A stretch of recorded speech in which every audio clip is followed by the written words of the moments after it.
No time for breaks.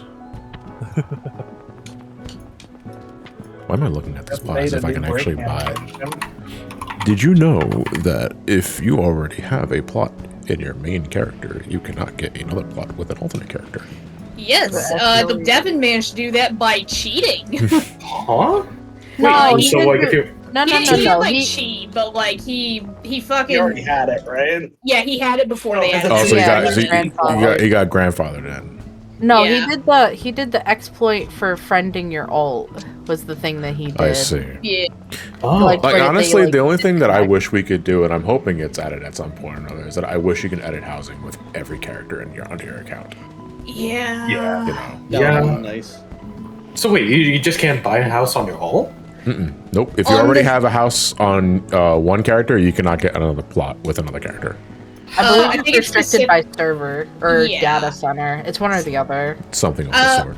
I want to say it's server because I can on Sayori because she has an apartment. Well, apartments are different. Yeah, they're the whole. They're like an instance thing. I sure did wake up at like 4 a.m. to get that fucking apartment for her though, because she's on Balbung and those go fast. Oh, there's like none. There hasn't been for years. Hold on a second. Let me go and just talk to my audience for a little bit. I'll be right back. Hey, how's it going, everybody? I just went live and didn't even have a break screen. I just wanted to immediately like just rapid fire get into this sort of thing and let the stream stew for a bit before I continue Ramani's Stormblood adventures. Because we started 4.2 the last time we streamed 14, and that was to unlock the 4 Lords quests. But we left 4.2 itself just kind of hung to dry, I should say. I mean, it might have a oppressive package, I'm not entirely sure. But tonight's stream, just as a heads up, is we're going to be continuing the 4.2 story because I kind of don't want to leave that thread hanging. We're also going to be talking about Dawntrail, everything. Dawntrail, like MSQ, high points, low points. We thought about this and that. I'm expecting this stream to get pretty divisive because Dawntrail itself is a very divisive expansion. So I'm just throwing heads up right now. If you are still playing Dawntrail, if you are looking to start Dawntrail anytime soon, and you do not want to be spoiled in any form or fashion, you do not want to listen to tonight's stream because we will me and my friends are going to just be talking Dawntrail non-stop throughout our adventure. So that said, if you cannot make it because of that sort of shit, I appreciate you being here anyway. Thank you for your time. And if you're about to start Dawntrail, I hope you enjoy yourself. The one thing I will say right now, without getting into any of the details, is just turn off the noise in regards to what people think you should be thinking about this or that. Form your own fucking opinion, man. And it's like what you like, don't like what you don't like, but try and go in with as little expectations as possible. That's the best thing I can say. It's like, try and go in as little expectations as possible. And remember that it's the beginning of a new story. It is not a sequel to Endwalker. It is the beginning of a new adventure. And smile.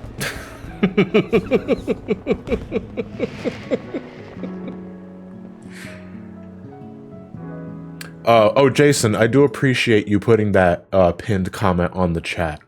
Thank you very much. That's gonna save me a headache for later for the folks that just jump in. Thank you very much, Jason.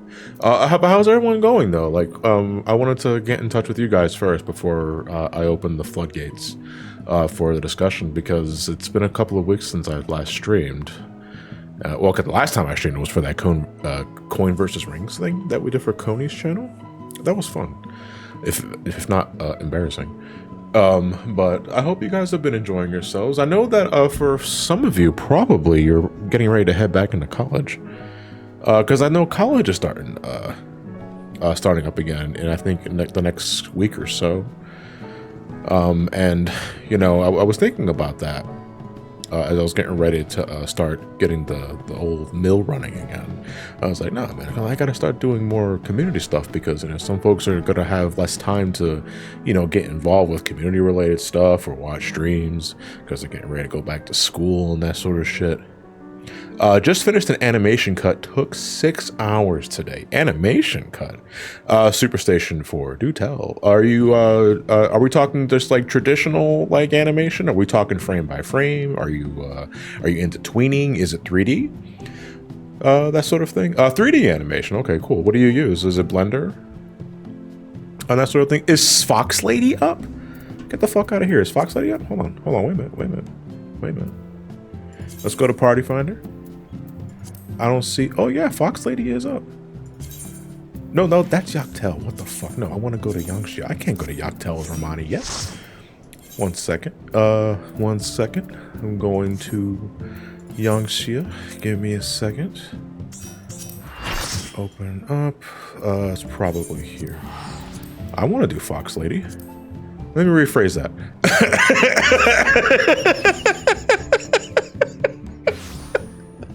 I would like to do the Fox Lady Fate.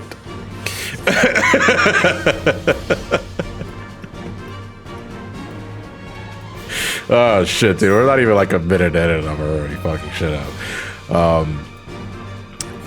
But anyway, so the Fox Lady is one of the special boss fates of Stormblood. And I think if you do the fate twice, you have enough currency to get everything that you need for it. I don't remember exactly what it's supposed to be though, because it's been years since I've done this fate. Fox Lady is almost dead. That's unfortunate. If I can at least get a hit in though, I'll get some credit. But I don't know how much HP Fox Lady has left. You can see the model all the way from here though. That's kind of nuts.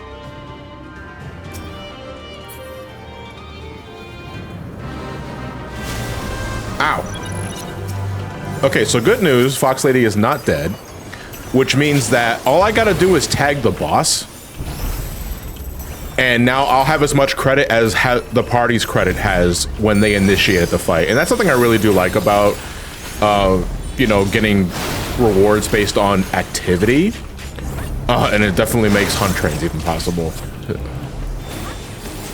So despite the fact that I've only just got here and Tamamo Gozen is already close to dead, the fact that I was able to get a hit in means I now qualify for credit based on party contribution. And since the party was already here well before I was, I should be getting full credit for this. Yep, got gold. And I got 15 of the Sasho Seki fragment. I don't know where you turn those in. It's probably Kugane. Or if I had to guess, it's either Kugane or it's Raga's Rage. So I'm going to leave that party. Thank you very much for the host. Got a hunter with 3 people have to coordinate. Sounds like a nightmare. If we want, all right. So I'm gonna unmute the comms right now. We're gonna start the first topic of Dawntrail that we're gonna start for tonight. By the way, hi guys. I've unmuted the comms. I'm with my 14 buddies for this stream. Hello. So that we can keep the conversation going. First thing we're going to be talking about is not MSQ, it's not raids, it's not Wuklamat. It's the idea of hosting a hunt bullet train when the servers are congested. It's a great idea. You should absolutely, honestly, we ran into no issues. There definitely wasn't multiple instances of people not PlayStation being able 4s to have get been corrupted for less. So to emphasize or to reiterate, every once in a while, if you're like just out in any of the fields, you might see shout chat pop off with folks leading what's essentially a hunt train, basically. So out in the field, there are hunts, elite marks, A ranks, S ranks, B ranks specifically. One of the like tried and true community efforts that folks do are hunt trains, where they scout for all the A ranks in an expansion. They put the coordinates down, and then they host a hunt train where everyone hops from every area sequentially and take down all the A ranks together as a community, so that everyone can get clusters for materia, tomes for gear and what have you. It's really nice. But in the beginning of a new expansion, servers are prone to get very congested, very fast, very quickly, very easily. For an example of this, please look at the infamous launch date of Endwalker, where people were waking up 4 hours before they wanted to get on the game so they could sit in the queue. Exactly. Now, to combat server congestion, what the game will do for new areas is that they'll make multiple instances for all of the major areas. In the beginning of Dawntrail, there were up to six different instances for like the first few areas just to handle congestion. And for what it's worth, it works. You know, the login memes for Dawntrail were nowhere near as prevalent as Endwalkers. Thank Christ. However, when it comes to hosting hunt trains, bullet trains specifically. So the difference between a hunt train and a bullet train is that a bullet train will not wait for everyone to regroup. They will give you coordinate. Head to that hunt now. They will not wait for you. This is a problem where everyone and their grandmother is trying to hop into the same instance at the same time, because what will happen is the game will prevent that from happening, and it bottlenecks you. It bottlenecks players so that they all cannot hop in at the server at the same time, so that they can trickle down folks into one area at a time. The problem is that when it's a bullet train, this means that everyone that manages to get in first gets dibs, and everyone that can't get in because of congestion is left hung to dry. Yep. You gotta pray you have an M.2. Well, you gotta have an M.2 SSD. There's just no getting around it. Yeah. Otherwise, you're fucked. So if you do not have it. an SSD, if you're on console, PS4 specifically, you are just screwed. Just get fucked. And for some If you reason have or a another, the computer bullet older train than and 3. Dawntrail hunts is the norm, and I do not know why. And people say 14 isn't paid. People have just decided LMAO, fuck every single person who plays on console. Yeah. And that being said, 14 isn't pay to win. It's just there are certain. It's just over time the technology used for this game has gotten very outdated, and like for some reason you could still play this on PS4. You shouldn't. You just shouldn't. You really should not, as of this only point, especially if you've launched PS3 for PS4. context. Where do I exchange the currency for Fox Lady? Is that in Kugani or is that Raga's Reach? I think that's Rogers Reach. Rogers, yeah. All right, I'm gonna go do that real quick. All right, I'm gonna do some quick 8-mans just to get the stream warmed up. If anyone in the FC would like to join me for that. Progress go. Tragedy. Hit me Join up. y'all in a bit. I'm just in my leveling. I'll join you for a trial, it's just a cap. Yeah. Tragically, I am currently stuck in Frontline. No, that's all good. Shout out to the COD base still playing on PS4. Dude, did you hear about the fucking Never mind, CMD? I am out of Frontline. Okay, give me a second. I'll invite you. I'm assuming it's token exchange. Wondrous Sundries. Yeah, here we go. So by doing the Fox Lady stuff, I gotta rephrase that fucking shit. By doing the Fox Lady fate. I do some Fox Lady stuff. Yeah, we get a currency, the Sashoseki fragment, and you can exchange this for certain items. In this case, we can get the Tamamo headband, which is a very popular accessory for no reason. Yeah, for no reason. no particular I couldn't tell you why. Absolutely could not. Couldn't tell you. And that is about it. I can buy some of the orchestra. Oh, I already bought them. Never mind. Ooh. Oh, that's right. Santiago, thank you very much for the reminder. I also have to do the Moon Fair event with Ramani. We're going to be doing that. Actually, we'll be doing that now after the 8-mans. Let's see where y'all at. You're at Rogers, right? Yeah, I'm at Rogers. What, did you need an invite? No. Oh, yes, I did. Okay. Where the fuck are you? Just figured it'd be easier if I was in front of you. No, I could just go to the list and just invite you from there. Oh, fair enough, fair enough. All right. I can get... God, I missed when we used to be able to put have an endgame city with mounts, you know? Yeah. Penajama? Yeah, it's a fox lady. It's a lady that transforms into a very, very demonic fox. I don't actually That's know. my wife. I don't remember the context of Fox Lady and Stormblood. It's been years since I've done it with my main character. She is part of a fate train that follows, I want to say it's like an amnesiac raw woman who is clearly wearing like the same headband as the one you can get. Yeah. And I think at the very end of it, she either like turns into the fox or the fox appears, and then you beat her up and then like things loop. I think the implication's supposed to be that she is like the same sort of thing as like Seiryu and Suzaku and them are, where she's like she's an auspice, she's an ascended animal, basically. Okay. I see. All right. If that's everybody, then I'm gonna fill the other 3 spots with folks that are just watching. Hold on. Come on now. Oh, did you want? Oh, sorry, Zach. Yeah, okay. Give me a second. Oh, okay. Listen, I like room for 2 people. And Sunday, I'll invite you. Oh, Naka. There was an achievement tied to it. Keep at it. You'll get it eventually. Not a whole lot of people have it, I think. I don't know what you get from it, though. From rezzing people on the field. Oh, Good Samaritan. You get a title. 40. Yeah. Keep at it. I'm real close. I have. We need 2 3 or 4 healers. Oh, No, I was actually a healer. We need 1 healer. We need someone to switch Fun to healer. fact, too, for anyone trying to get that achievement, Baja's your best friend. I got it. Hang out in Baja for a while. Go raise people. Naka, hey, I'm die. currently a little over halfway through Where We Born. I gotta say, I was not expecting to have to pick up this many corpses. Oh, you just got finished the Listen, everyone's Waking favorite Sands, flower looking. Yeah.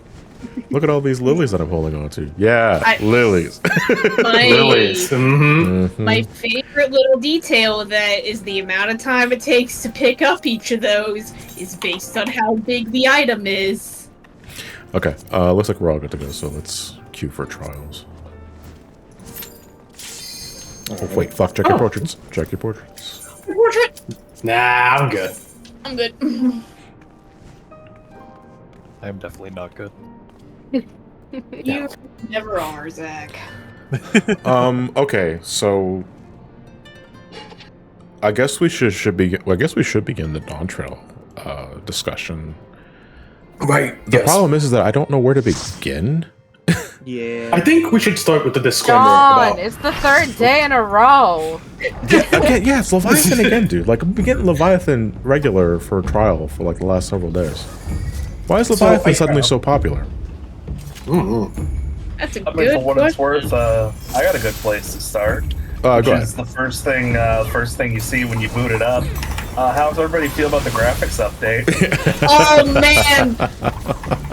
The thing that really gets me about the graphics update is I remember when I booted the game up, I thought to myself, like, it doesn't feel like anything's changed that much, and then I keep looking at old screen caps and going, oh no, it sure has, actually. Yeah, suddenly everything is the low poly grapes when you like actually go back and look at them. Oh, that hurts me. I gotta be Attack on the Tail. Yeah. All right, 1 second. Like, I remember when everyone was really scared because when the benchmark came out, like male Vieras were just completely messed up. Oh yeah, I don't know how they messed up Male Vieira that bad, because like they had to have made Male Vieira knowing they were doing the graphics update for Dawntrail. That's not like something you decide to do on a whim. But at least had it in the planning stages. Yeah. So I would have expected like they had the high res face textures like ready to go, and then no. We somehow got what we got when the first benchmark dropped. So thankfully, they did go back and like they did fix everything. And by the time the second benchmark dropped, it was all good. And I think somebody mentioned Elzen especially, and like I think Elzen's they got the best glow up.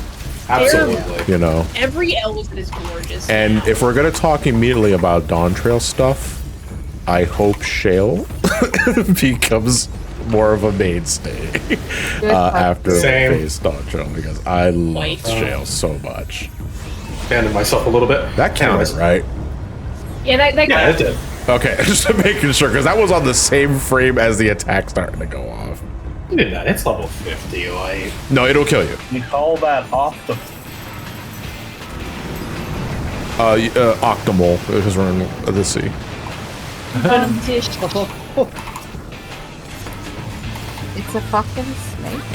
Also, y'all should check in on your Rogadin friends because they also got quite a glow up with Yes. Well, see, God here's bless. the thing. No, there's 2 tiers of Rogadin. There is non-story NPCs, and then there's one guy who I And can't then talk there's about, ketamine. but I assure you, never has a more Chad Rogadin exist, never will a more Chad Yeah, so Rogadin in Dawntrail's MSQ, there is a male Rogadin that is part of the plot that is also like real old. Like, first off, He's old. like He is dude has to old. be at least in his 80s or 90s, or at least So over he has 100. to at No, I least think be he's 100 120 because, or something. because In human he, years. he came over to Tyrol 80 years ago. Yeah. And Yeah. he came on like And he was a boat already and like a captain. seasoned adventurer when he But he came. has a very distinct face that, on first glance, I thought, dude, that's handsome Squidward. Like, that is a really fucking weird face for a Rogadin. But but you also can't tell if, like, is this because of the graphic update, or are they doing the Gosetsu thing where it's a custom face for this specific character? And I think it's the Gosetsu thing. Like, it's a custom face, maybe. It is Yeah, a no, custom it's gotta face, be. but then MSQ has like a flashback to him when he's younger, and he's like just some regular ass Rogadin face, and he looks fucking older. Yeah, no, he and just then grew like up to his be like handsome the Giga Squidward Chad at mode. 200 plus ass. He just thought that's what like older Rogadins should look like, I guess. Already. Turns out Listen, they as long age as like a fine wine. listen, Like, as long as they on give the women the God. same treatment, by all means. Yo, the grapes, they make a good fine Rogadin wine. Actually, There's after graphic. about Absolutely. Holy grapes after about turned 30 into years some- old, Rogadin Ooh, start to Alexander. age backwards very slowly. Oh, Benjamin Button. Yeah. I will say my thoughts on the graphic update is well, I'm not really into like the G posing scene as some of my friends are here. Hi. Like, I would like to at some point or another like be able to take better pictures. But like, to me, with the graphic update for me specifically, the thing that my biggest takeaway as someone that plays Lalafell is that I like how the face has more proper cheekbones, for lack of a better description. I also like how the eyes are better emphasized.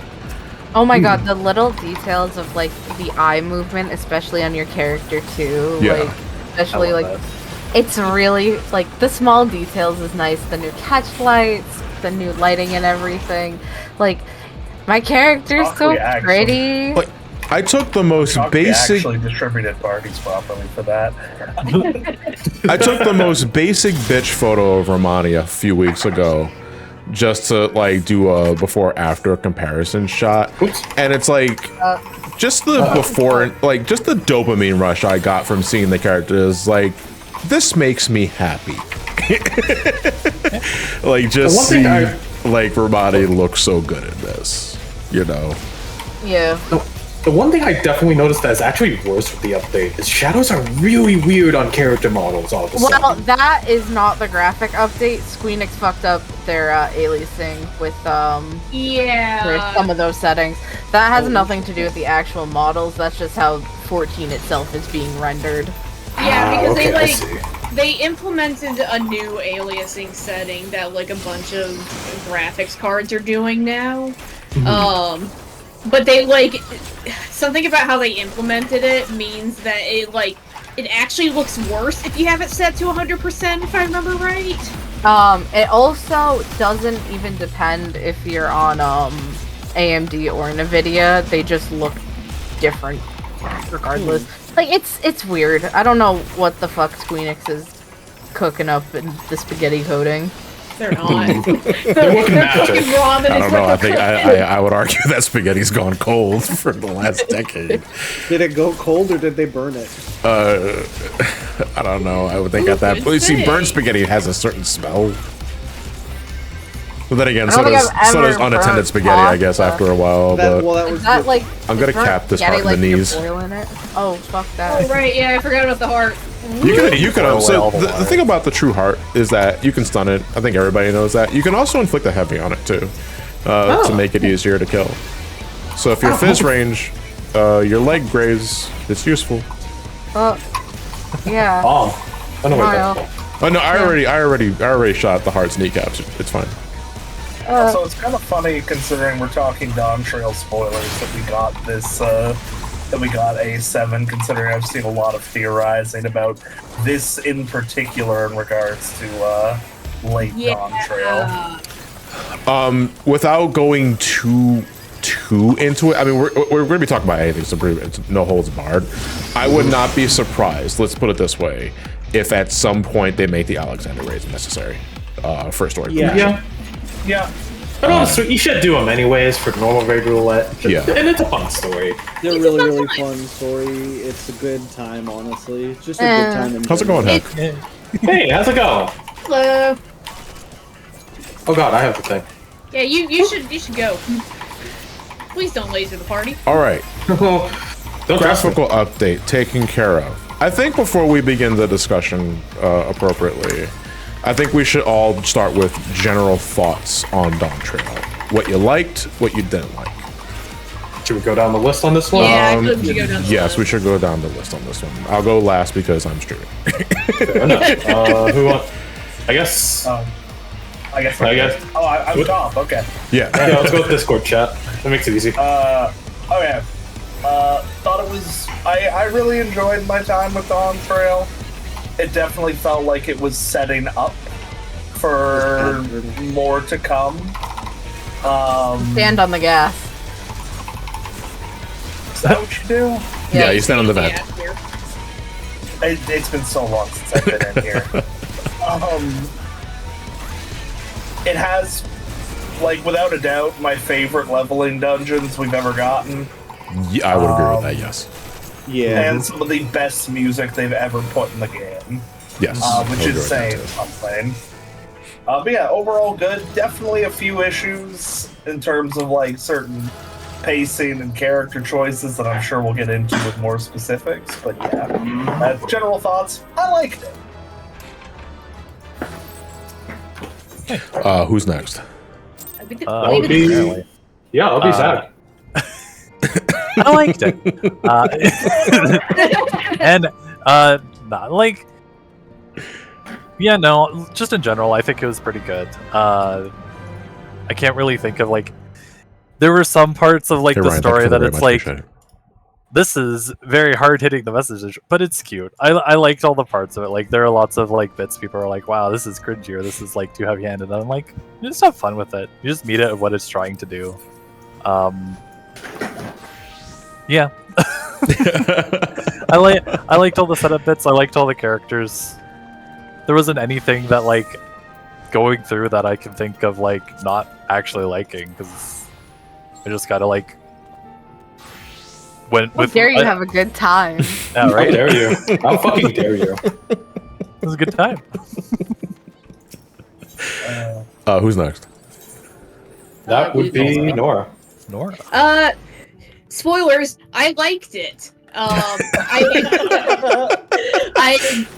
I think that there's a lot of Dawntrail that absolutely, like, they could have gone back for better, like, takes on the pacing. I think that, like, there are things they could have done to, like, make it a tighter story, make things hit a little better. It kind of feels like a lot of the things that I have problems with are just them being hamstrung by the game structure, because unfortunately 14 being an MMO means that, like, they can't do certain things. They can't change zones that dramatically. They can't, like, they have to have the 6-zone structure. Yeah. And I think that really affected things in, like, the second half, because Shaloni ended up being, like, a lot of filler, and, like, we'll get more into it, but I kind of wish we had seen Yasulani before things happen in plot, so that the developments there could have, like, hit better, but that would have required them to at least, like, either, like, make an instance area of Yatsulani or something like that, and maybe give away the twist in the process. It's funny because, like, I know, like, it's not unpopular to say that the Shaloni area was filler, for lack of a better description. I still really enjoyed it. American filler. I still really enjoyed it, though. Yeah, like, to me, like, maybe I was just too distracted by the fact that we had Western VA for the voice cutscenes. Oh my God, When it you're has playing this culture. game, when you're the culture clash, like that's what it was. Yeah. Like when you're playing this game for so long, you're used to everyone sounding like they're from Europe and all that. And then you get to Toral, and then everyone's like, it's like howdy partner. I was like, oh my God. You've literally been listening to You've literally been listening to Uriandre speaking for like the past like 8 years, and then all of Yeah. a sudden you're hit with the most fucking 7-Eleven guy you've ever met. Voices coming out of the same Pure faces I have been like trained to expect extremely British accents out of Yeah. was a nightmare. That's funny too, because I have friends who like play the game in Japanese, so it's like to them it was like, oh, I'm like, oh, it's so funny getting to Shaloni, and they're like, why? And I'm like, because they all just talk like so fucking like American, and it's like they're all like, oh, I just play in Japanese, and it's like, oh, okay. You're And you gotta boring. understand, for us normal Americans, we normally don't hear the American accent. We did for Dawntrail. Yeah, Oh, sure like it is did. very, very obvious for Dawntrail. But I like that though. I like some people like dog on it because like, oh my God, it's so fucking fake. That sort of shit. And What I do was you like, mean? What do you mean? It's like they're in the western part of the world. Why would you expect everyone to sound like they're British? You know, I don't like, and this kind of goes into Oh, the yeah. issue. This kind of goes into the issue I have with and again, I don't want to go into too long at this because at the end of the day, everyone's entitled to their own opinion. They like what they like and all that sort of shit. But one of the big reasons why, one of the big arguments that I don't like that regards to like, oh, I'll switch to JP for the voices because they actually do their fucking jobs and that sort of shit, is that Japanese is a language I don't understand. So I do not get the same sort of cultural variety that I hear in the English dub than I do with the JP audio because I do not speak Japanese. So the problem that I have with the Japanese language setting is because it sounds more homogenous. I do not hear culture. I do not hear variety outside of maybe a different inflection, different octaves, that sort of thing. And to me, that's why I like the English dub more appropriately, because I think that adds more variety and spice to the conversation. Now, it's not going to be everyone's cup of tea. I'm well aware of that. But I don't know, like I feel you're missing something if you do not have like different accents or different inflections upon going to different parts of the world, because that's what it's like. You go to different parts of the world, people have different ways of speaking. Yeah. If I could get a little spicy for a second as well, I think a lot of the like JP dub purists are people who like, because the dub is in a different language, they can't hear if the performance is good or not. Yeah, No, I was just thinking that too. that's what I'm like. I mean, that's what I'm like low key thinking too. Is like you like it because you can't understand it. Which is like, if you want to play with the JP dub, more power to you. Like, Yeah. you play the game however the Yeah, fuck you want. I absolutely. don't. Free Like country. I play with JP You know? dub if I'm playing Yakuza because like that's the kind of games those are. And like Exactly. speaking like as and to go to stick to 14s for specifically, when I get King Thornton, I switch to JP because I like Thornton's ultimate end in Japanese than I do in English. That is not a cultural thing. It's just that I think this sounds cooler in Japanese. Also, he's screaming his attack name too and shit. Yeah. It's so anime. You know, but I think I will agree that I think some part of it, and again, I want to stress, I'm not saying this is the case for everyone that prefers the Japanese language. I think a part of it, though, for those that are more ignorant to the conversation, is just that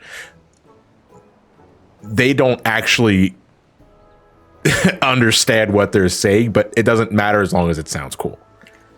And I think, and that's, I don't know, because I'm kind of two minds about that. Because I think it's a valid reason to like a different language if you think it sounds cooler. That's fine. But to say that, absolutely truncates another language because of like accents or anything like that, I think it's just silly. But it's hard to like exactly articulate what I'm trying to get at here, though.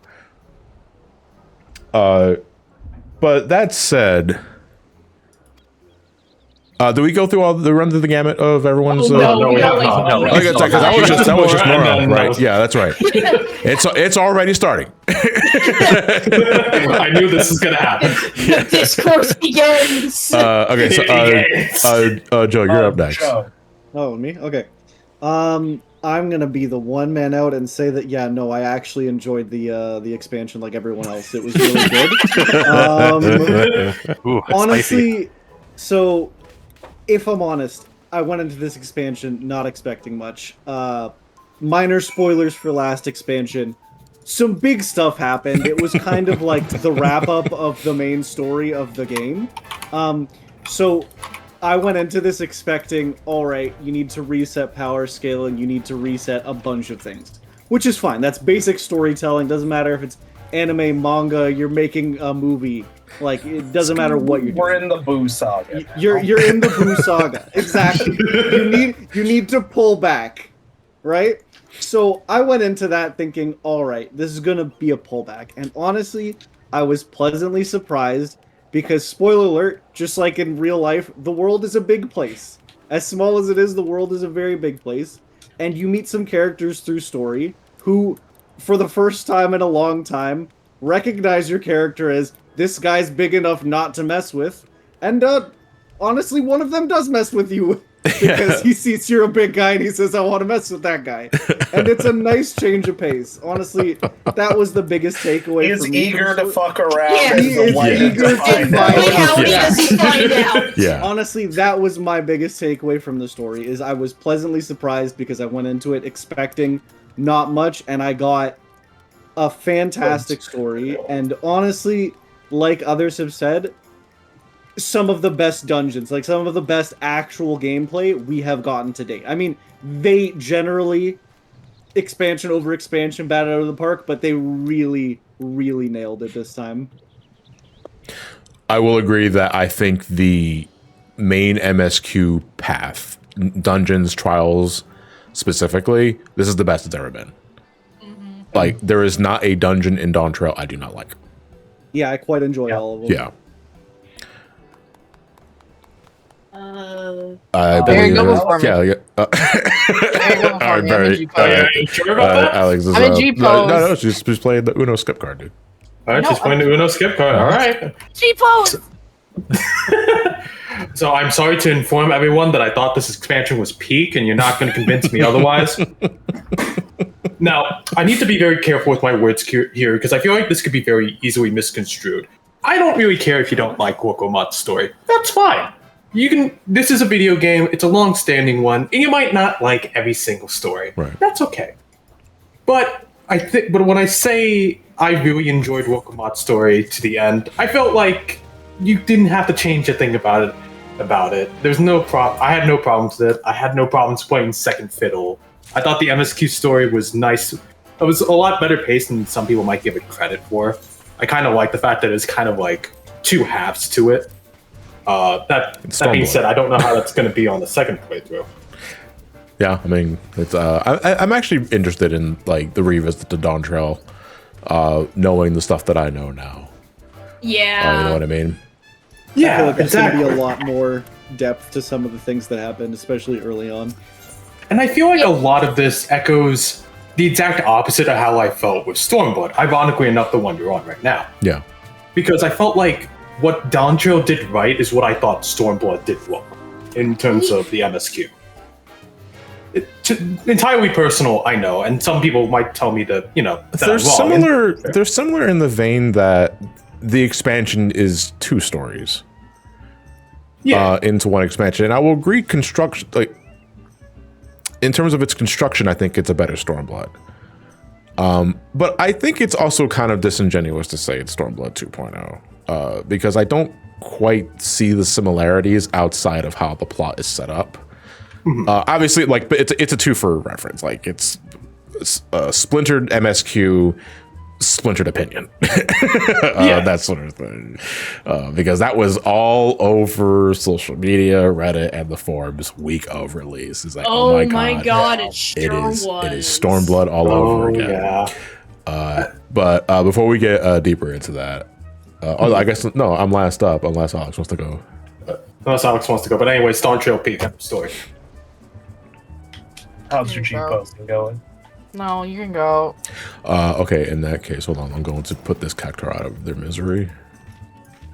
Not gonna kill all him. yellow the cactar. I forgot. I love this fucking cactar dance, dude. Like, dude, just smooth. Actually, I'm gonna share my screen just so that you guys have more quick, go. Where is this quest? It starts in Limsa in the Af Castle. Oh my god, I went there. I didn't see it. It's right there in the center plaza where it always is. Why does the cactar have hips though? Why don't you have hips? Have you not seen the cactar in the expert dungeon? Yeah, cactar's got dumpies. They do got dumpies. Yeah, they do have dumpies. Why does the cactar have hips to hold on to? Why does anything have hips?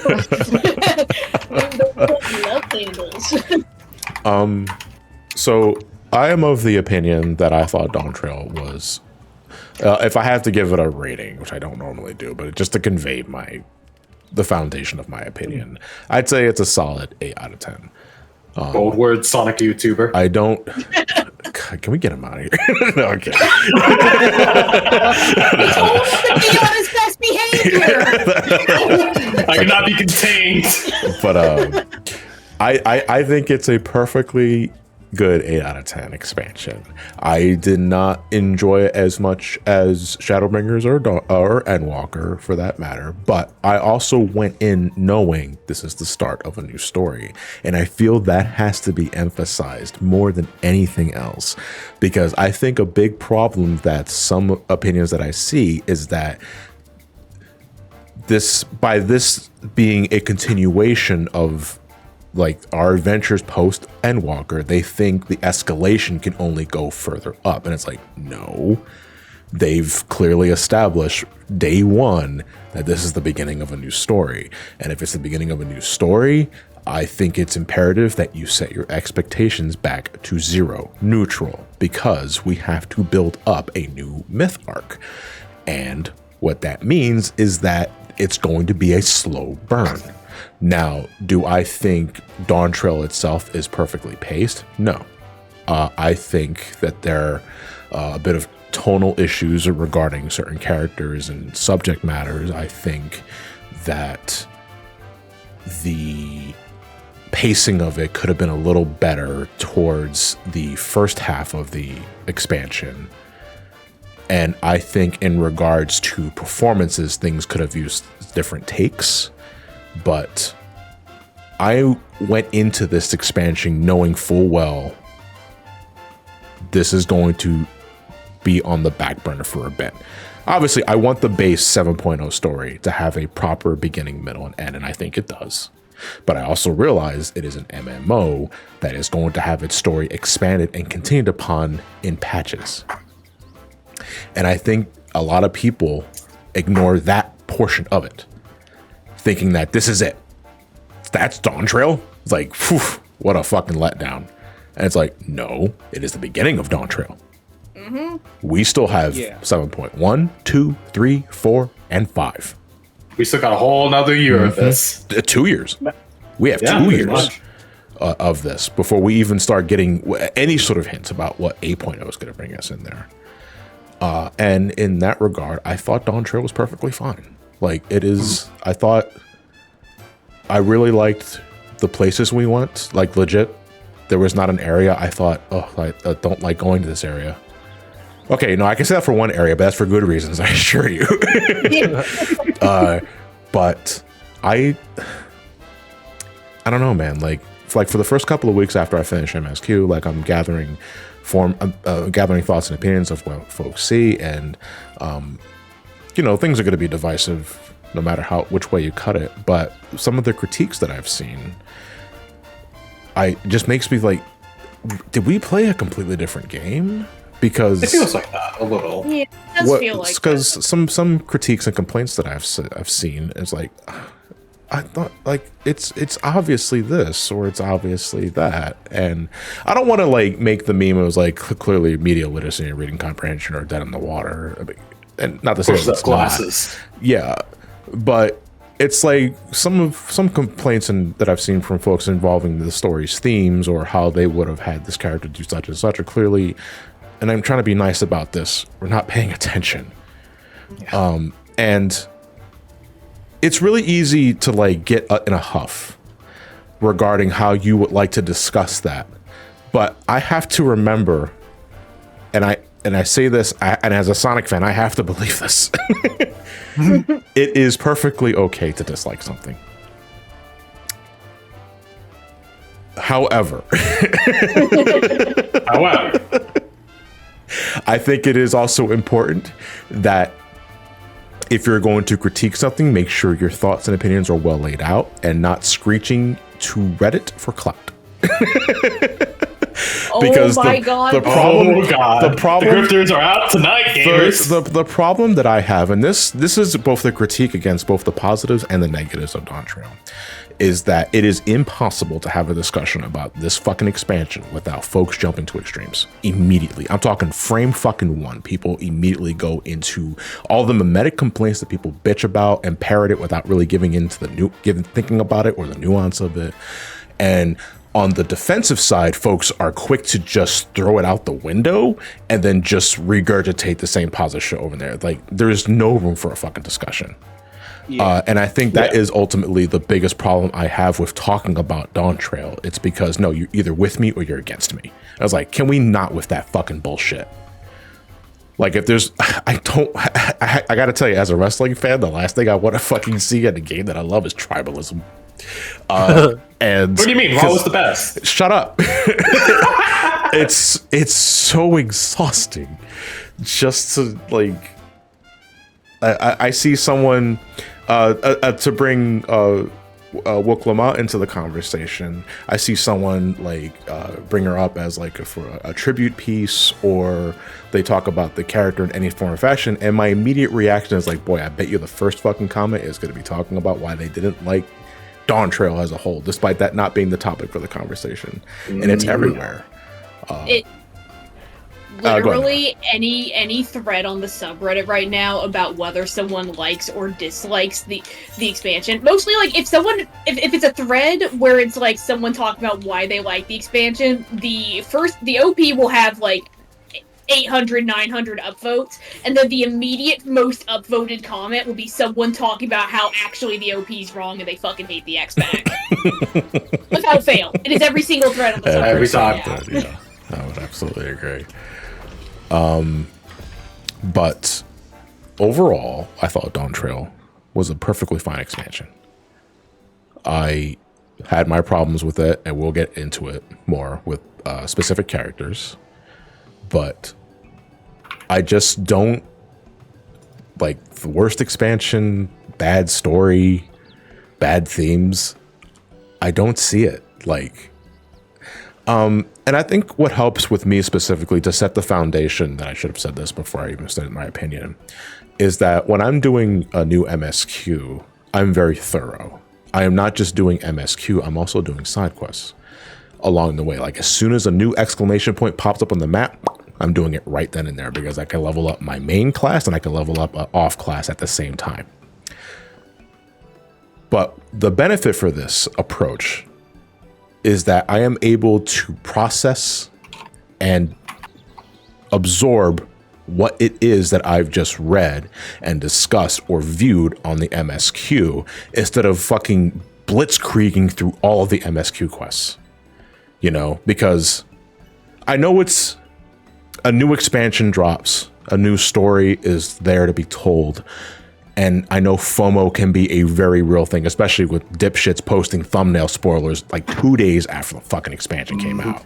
Doubly so when the servers are dying. I understand the compulsion or the need to blitz through MSQ as fast as possible. However, I think a risk you take from doing that is that you're not properly absorbing the story. You're not giving yourself time to thoroughly go through and with a fine comb the story beats that were given to you.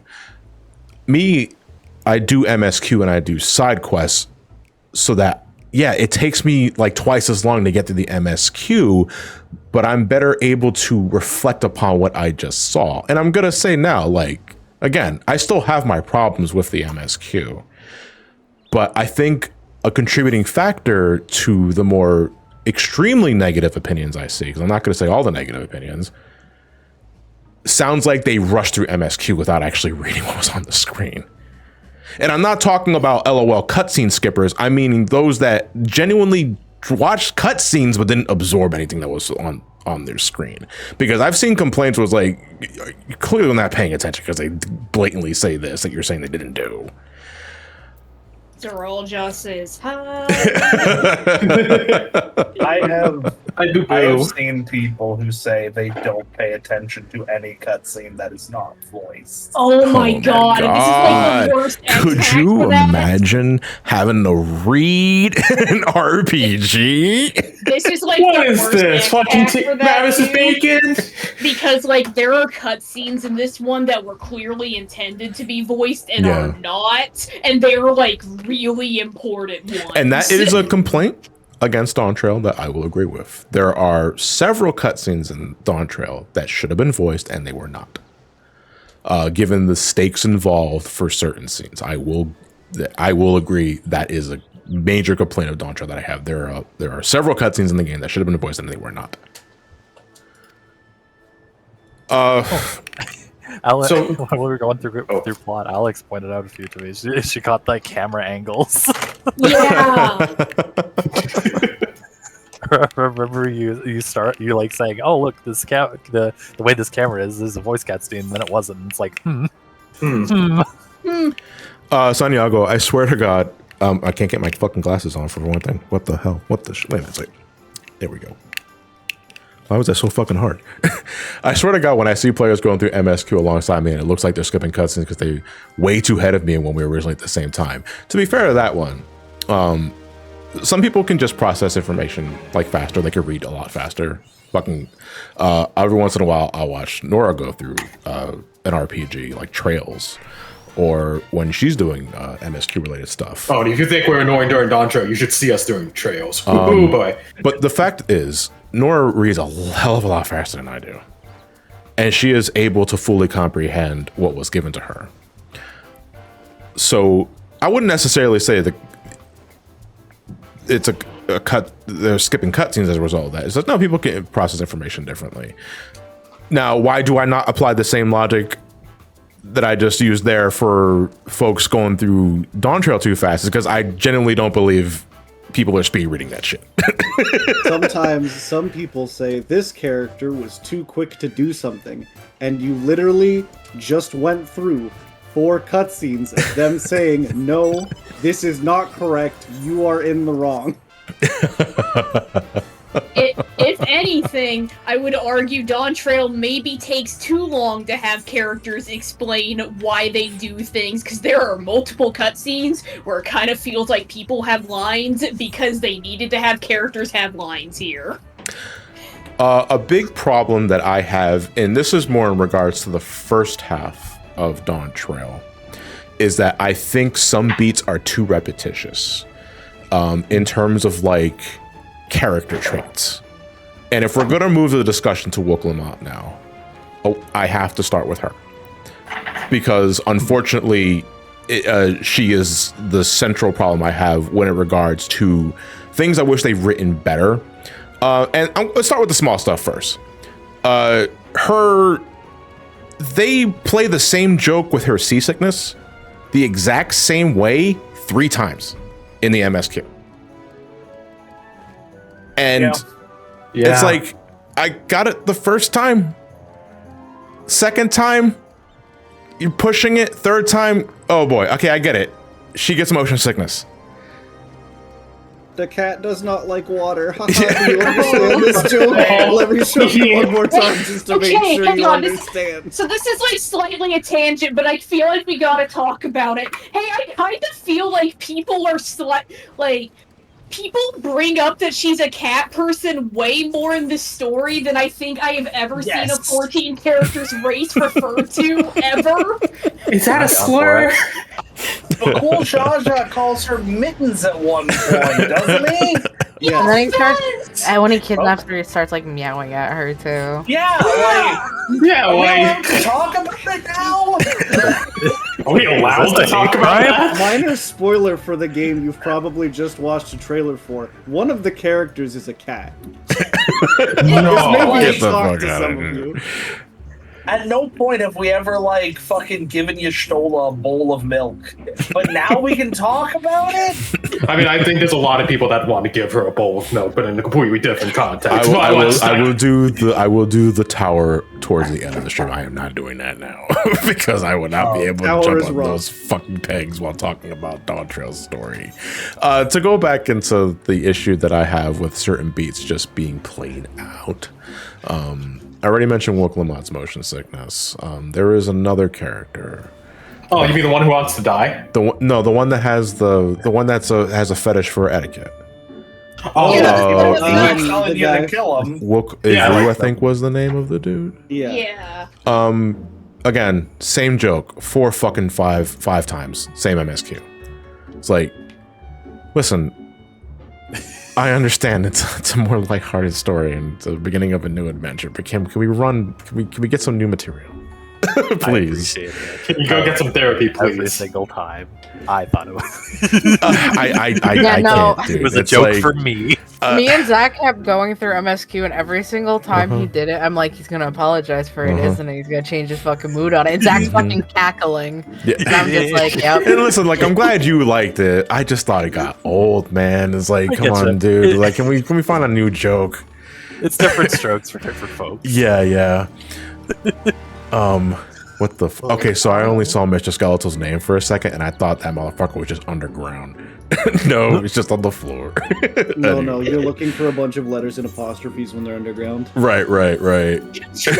Oh, I think I saw one the other day when I was like looking at your screen. That's They're right. getting Yeah. rare. Squeenix has been getting better about it. For people that don't understand, there are bots in this game, and Square Enix is pretty good about squashing them, but every now and then, you'll catch a glimpse of a name slightly underground, and you know what's going on. Yeah. The one we saw the other day, it was underneath the Aetherite in Limsa. Fucking sending out guild tells. The bots will always be bots. You want some RMT? I got Gil if you want to pay. Yeah, just I got looking Gil for up from the thee. fucking like sewer drain underneath the Limsa either, right? Yeah. Go for thee if you solve my riddles 3. All right. Go Go ahead, Eric.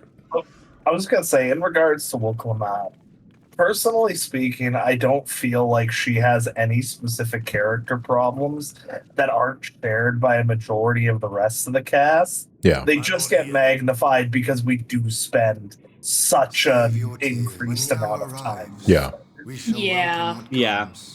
Honestly, one of my only issues with her, and again, it's not necessarily, like you said, with her, it's just that overall for the story, I understand that it was her story, but I think they could have given a little bit time to some of the other companions introduced the story, especially for something that happens later. There would have been a lot more impact if she had been introduced, say, before the third to last zone. Yeah, I think I Yeah. might have a sense of what you're getting at there, because that Yeah. kind of goes back to my complaint of, hey, I wish we had been to this area before things got fucky, but the MMO structure doesn't let us do that. Yeah, because in regarding to that, because I do agree that too much time was spent on Wook Lamont to give focus on the other character. I'm glad you said other characters, because the one thing I don't agree with is that there's not enough time spent on the warrior fight. Like, motherfucker, we had 5 other expansions to do that shit.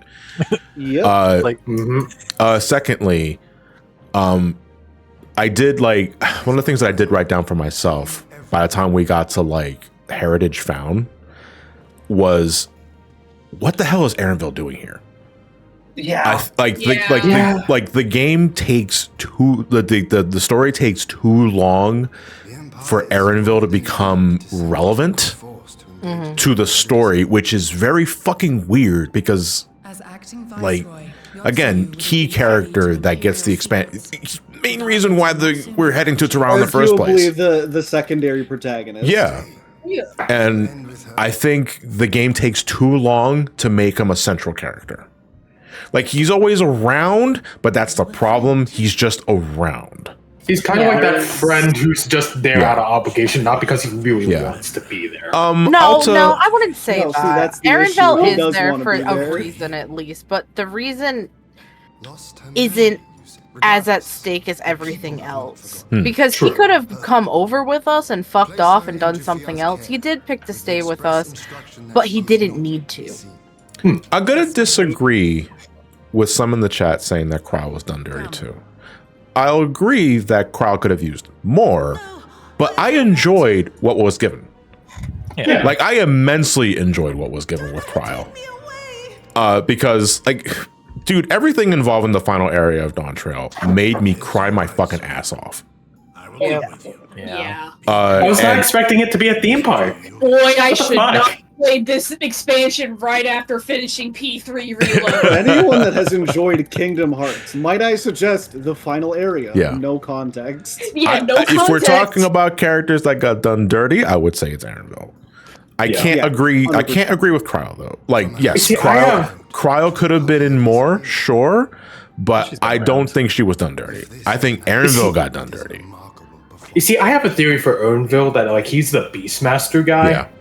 But I'm not 100% sure on that. It might not even happen. So, you know, and I want to emphasize something here.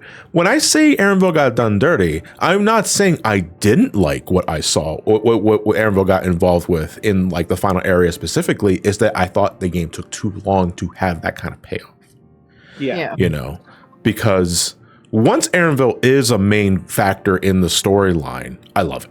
Like, I absolutely love it. And again, it tears me apart what you just think about what he's mentally going through. Yeah. That poor boy is suffering. For anyone that hasn't played the final area or the expansion in general, I assure you, you will, at the very minimum, a couple tiers final area. It is a fantastic story beat, but like everyone else has said, yeah, I mean, I don't want to put anybody on blast here, but this sort of thing. But it's like, if you don't feel any sort of emotional response by the end of the last area, you're a fucking sociopath. A little bit, like, you know, like just a bit like that, but a little bit, you know. Okay, but okay, I jest, but it's also like, dude, how the fuck do you not feel anything? I think it really does come down to, I feel like a lot of people, especially once they get into a mood, or like as you said before, it's like they're reading but they aren't processing things. It's like, I don't think people go out of their, like, they don't meet the media they're like consuming on what it's trying to do. Yeah. And what it's trying to be. It does. Real quick, Kingdom Fantasy, and I'm sorry for cutting off. By God, all the crap Erenville went through, and we never got a chance to console him or give him proper time to process. That's the thing, though, Kingdom Fantasy. The story's not over yet. Like, the story is not over yet. By the time we're finished processing everything about the last area, it is final boss time and then end credits.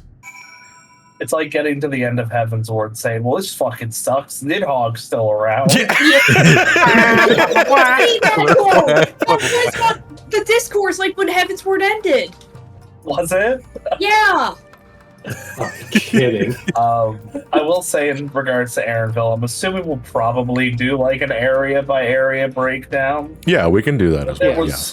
There was one very specific area of plot that I think he would have been such an easy fit for, that I'm really disappointed they put you with Wuklamot for instead. We're okay to talk about spoilers. Yeah, Absolutely. I've already given the proper warnings. And again, just to re-emphasize, if you're still listening in, first off, thanks. I do appreciate you being here. But we are just going whole 9 yards with Dawntrail spoilers, because it has been almost 2 months, right, since the game came out? No, it's been more. But a month and a half, like, that sort of thing. So, like, we're well past the embargo. in terms of just talking about the story. So again, if you're not into like trying to get spoiled, that sort of thing, you should stop watching the stream right now, because we're just going to go no holds barred with it. Anyway, but continue on. For me, it was the cooking competition. Okay. I think it was like the 5th trial. No, I think that was the second one. Actually, I've been meaning to ask all of you real quick before you go, Eric. How much Mexican did you all eat during MSQ? Oh my god, I got so hungry. Such a I ate Chipotle once. Chipotle? They kept talking about tacos. Anyways, continue. I was just curious. Okay, cooking is the 5th. My apologies. You're right. But yeah, during the cooking competition, I really questioned, why aren't we going with air? If we're collecting ingredients, right? Mm-hmm.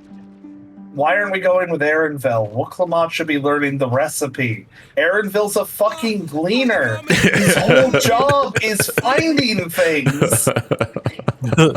Like, go with him. Like, show us like some of his excitement at exploring and like finding new stuff. Maybe he finds a special ingredient to add that, like, puts the dish up and over what was expected. Like, it could have been. Like, at that point, it's rewriting and fan fictioning a bit, but I don't know. I think it would have been a good opportunity. Yeah. Her father was a regular. Literally, let her cook. One day. Do you? Neko's asking, do you think we'll go back to the last area again in post MSQ, or do you think they'll pull off an Ultima Thule and have it be one and done? No, I don't. I'm just speaking out of my ass, but I guarantee you we are going back to Living Memory. Yeah. For either a post expansion dungeon or whatever the new head honcho or the new bad guy is going to do, because I got a feeling there is going to be a plot to reactivate Living Memory. Oh god, that's fucked up. And because the one major loose thread that the story does not resolve is the preservation. I think the preservation are going to be our post-expansion villains. Then I shall recommend that you'll be assigned. And I think Living Memory has a big part of that. Yeah, because we kind of did shut down all their work. Yeah. Yeah. And Santiago, I'm kind of mixed on it. Like, Living Memory before MSQ is beautiful in a haunting way. Yeah. But afterwards, when you shut all that shit down and it stays like that, that's powerful as fuck.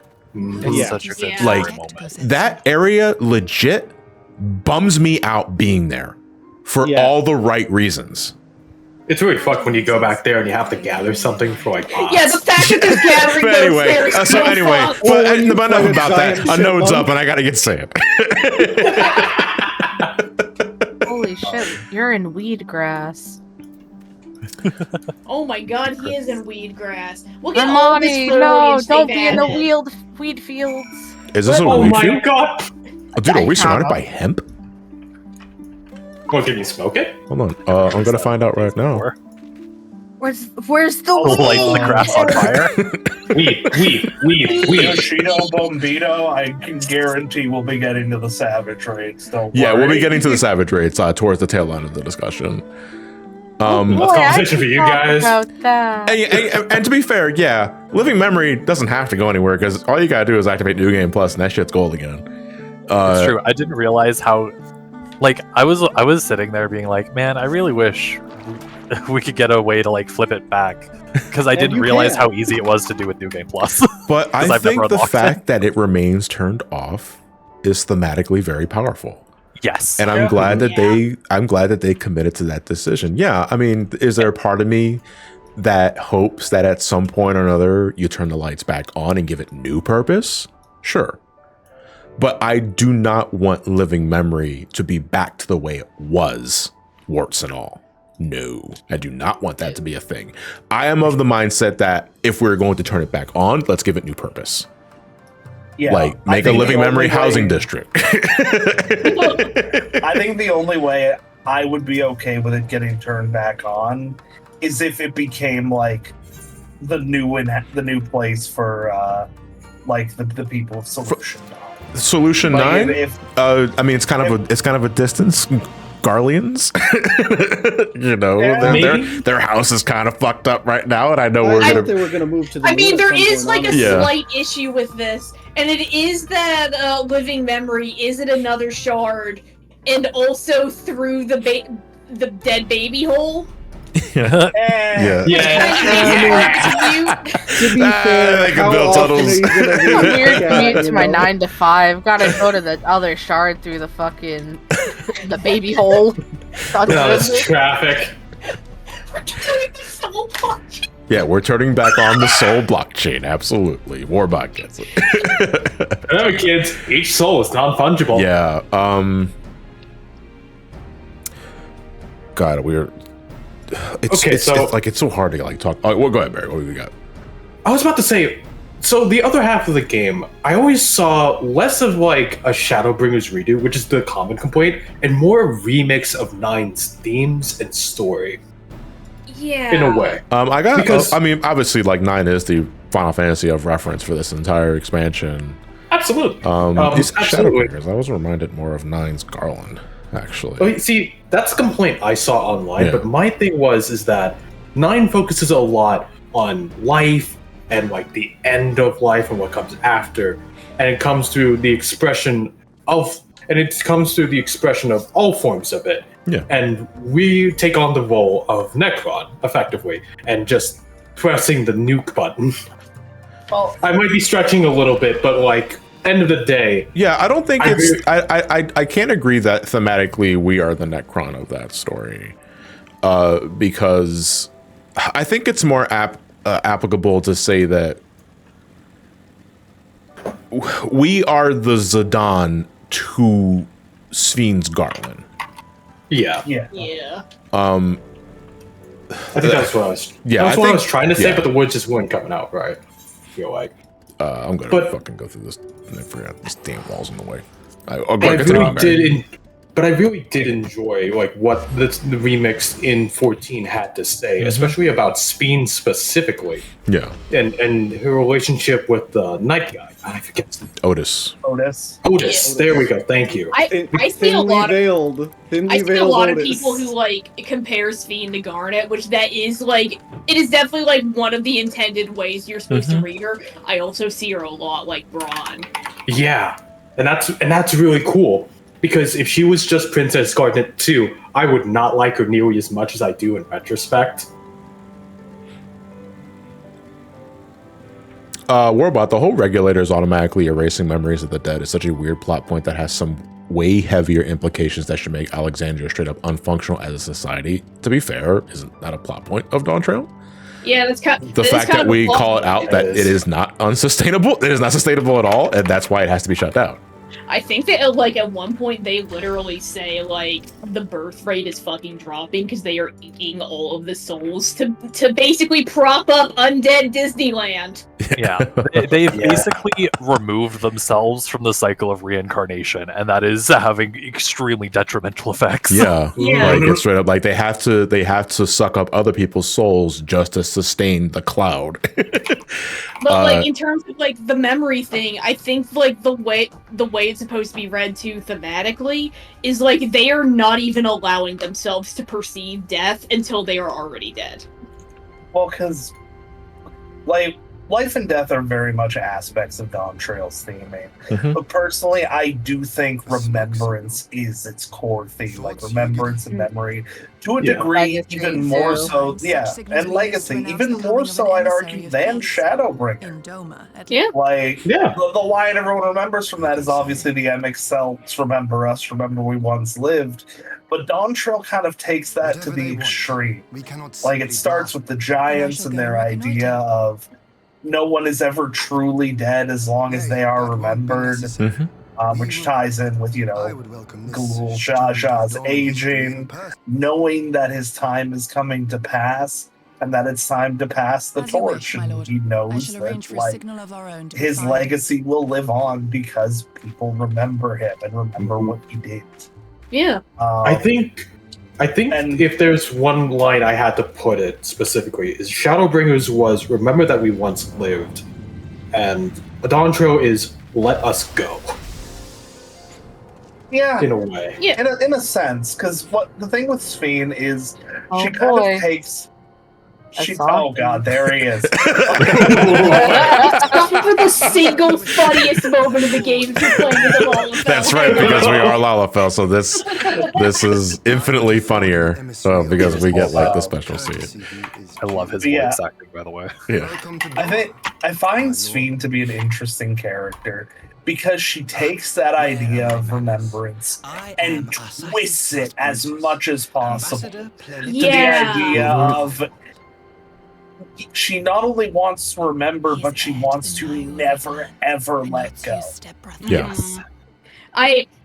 I've seen a lot of people critiquing Dawntrail structure with how like the first half and the second half are basically entirely different stories. Yeah. But you don't have the second half without that first half where like you see Wook Lamont learning about everyone's cultures and how they like remember like their traditions and stuff. Because Sphene takes that to the worst possible conclusion. Yeah. Like even like we make dark jokes about the dead baby dungeon, but like even then, like We especially make dark jokes when it's maps night. Oh my god. even then, it's viewed by the Mamulja as a sacred place, like a place of remembrance and mourning for those who were essentially sacrificed before they ever knew life, all for the purpose of attaining that blessed sibling perfection. Yeah. Yeah. Whereas, we have much to discuss. like, let's talk completely realistically, right? In 2,000 years, the graveyard of the giants is going to erode, and those names are going to wear away. But that's okay, because it'll be time for new cultures and new memories and legacies to be made. And I think that's represented as an accepted fact of reality. Whereas Sphene does whatever she can to fight against that nature.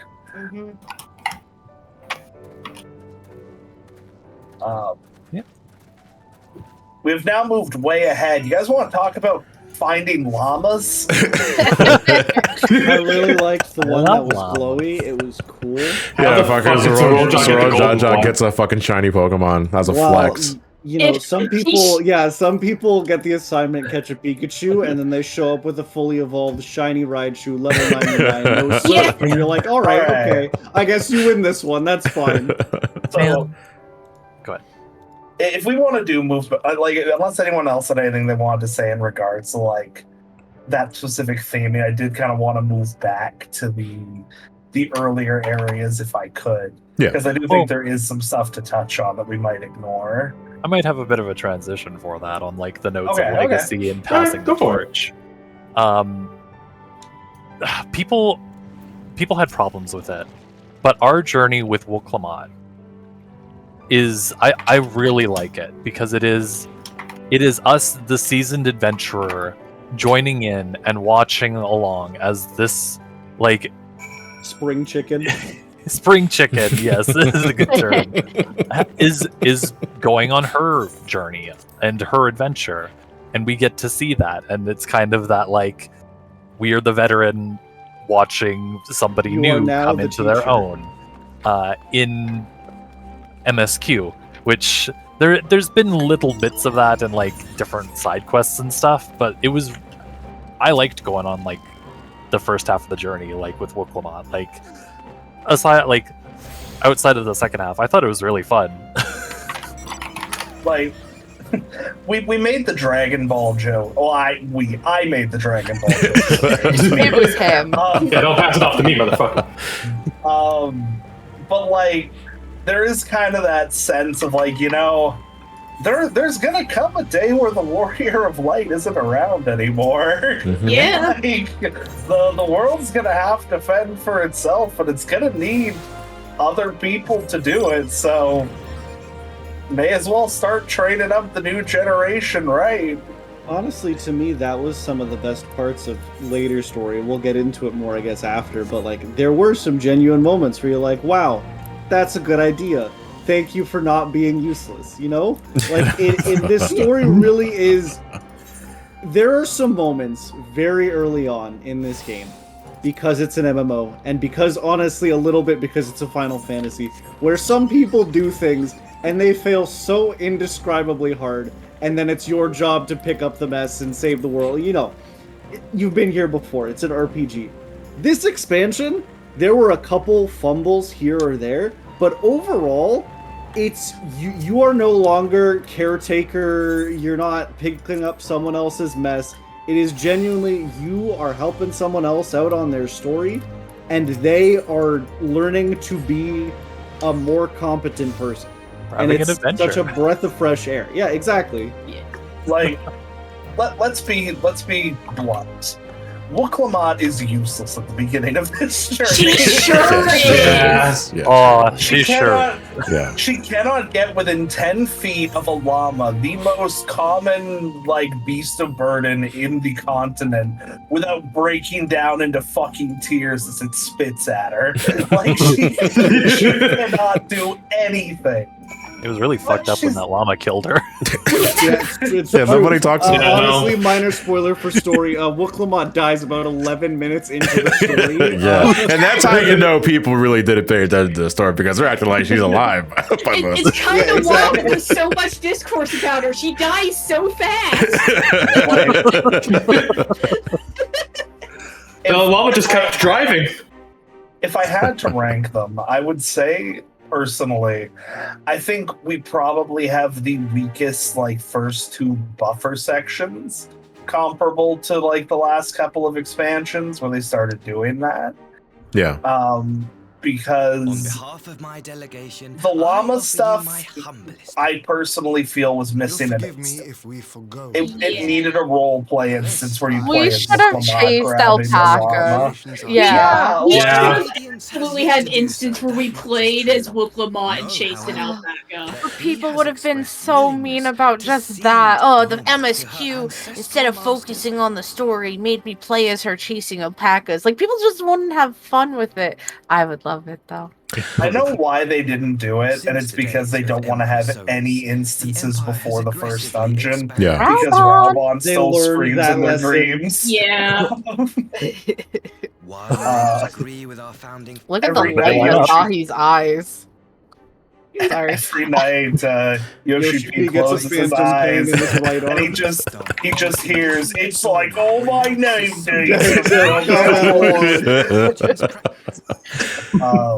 If there's one aspect, if we're just talking early Dawntrail, that I think could have been, I spent a little more time on, was the competitive nature of the Rite of Succession. 100%. You know, because, and I understand, like, in terms of like the build up, what they can and cannot say in regards to the storyline. They're not going to tell us beat for beat what everything that's going to happen. They can only tease or infer what the themes are, what the Warrior of Light and company are going to get involved in. But it is detrimental in this case because they lay on thick that the Rite of Succession is Wooklamat's team versus the other competitors' teams. And what this ultimately amounts to is Thancred throwing rocks at us, and that's it. He bars the path for us in the first dungeon of the expansion, and that's it. Like Honestly, that. I had a similar-ish brain worm that stuck with me for the entire expansion. And it was just, at the beginning of the expansion, you're hyping one of 4 siblings and some extra guy. Decide who's gonna be the leader of a country from a wise old man who, to be fair, looks a little bit like a sewer mutant.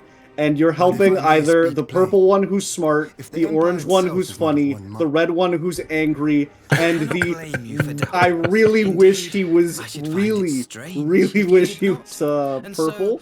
Yeah. Are they the fucking Ninja smart one. Turtles? They're a little bit the Ninja Turtles. Honestly, Oh. we helped Michelangelo I'm become like, where the president. fuck was that going? Yeah, no, and it just stuck with me the whole time. I will say, Mhm. oh god, sorry. No, that's okay. You go ahead. In regards to the competitive aspect, I feel like the competition as like a backdrop basically dies with the 83 trial. Yes, Yeah. I would agree. Because Bakul Jaja's basically out at that point. Yeah. He doesn't have the tile. He literally released a nuke onto the fucking planes that can thankfully be beaten by 8 people. And at this point, like, haven't you already spoken with Ghoul Jaja, who's like, yeah, if I don't like the winner, I'm just not gonna let them win. Yes, you've already done that instance by this. Yeah. So then obviously Zarul Jaw's out as well. So like there isn't a competition anymore. I think maybe the intent, and I'm not saying this is what it is, but this is how I look at it or try and justify it somewhat, though, because I still got problems, is that clearly the whole point of the competition is not so much to see who can do the competition, it's what you learn on that journey. Yes. Yeah. It is you becoming more aware of your country, this big ass land that you are now going to be in charge of. It is about you going through all these areas and learning more about the folks inside them to see if you're qualified for it. Which Gulu Jaja in like flat out fucking states, yeah, I don't think anyone's gonna. Baku Jaja's not gonna do it. My son is probably not gonna do it. And I think Wuklamat is probably the best choice for this one. So can you watch your back on that sort of thing? That said, if there was never any sort of intent for like to say Baku Jaja to win the Riot Succession like this, I think there needs to be more repercussions for him unleashing Malagarmanda, because that is brushed aside like very fucking fast. For the record, those who have yet to go through expansion and are just listening for spoilers, Valley Garmanda is an enormous dragon that left burning craters for 200 years, got frozen in ice, and this guy just says, actually, no more ice. Well, I think isn't the reason that like it's a little brushed aside is because it wasn't really his plan.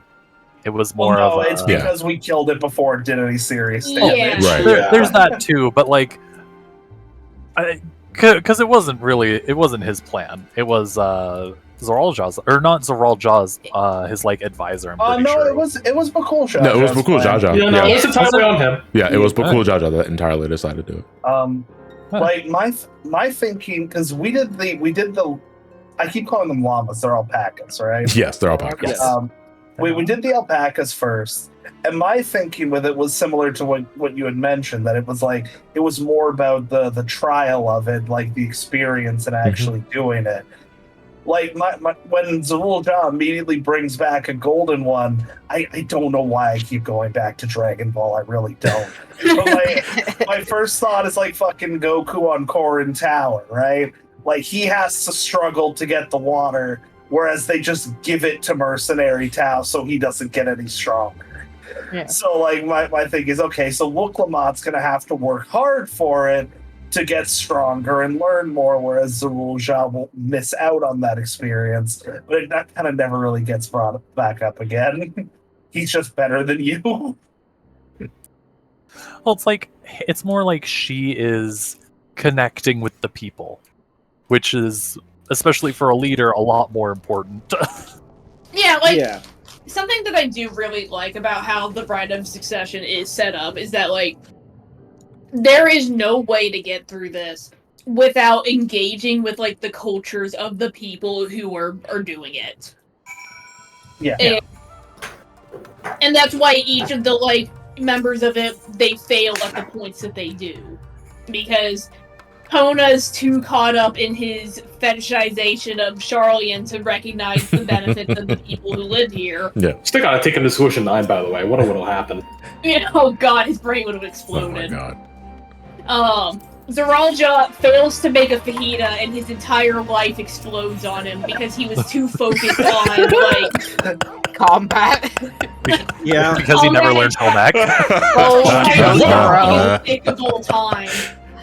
And again, Bakul Jaja, he just wants to prove he's strongest because it's the only thing he's ever known. Yes.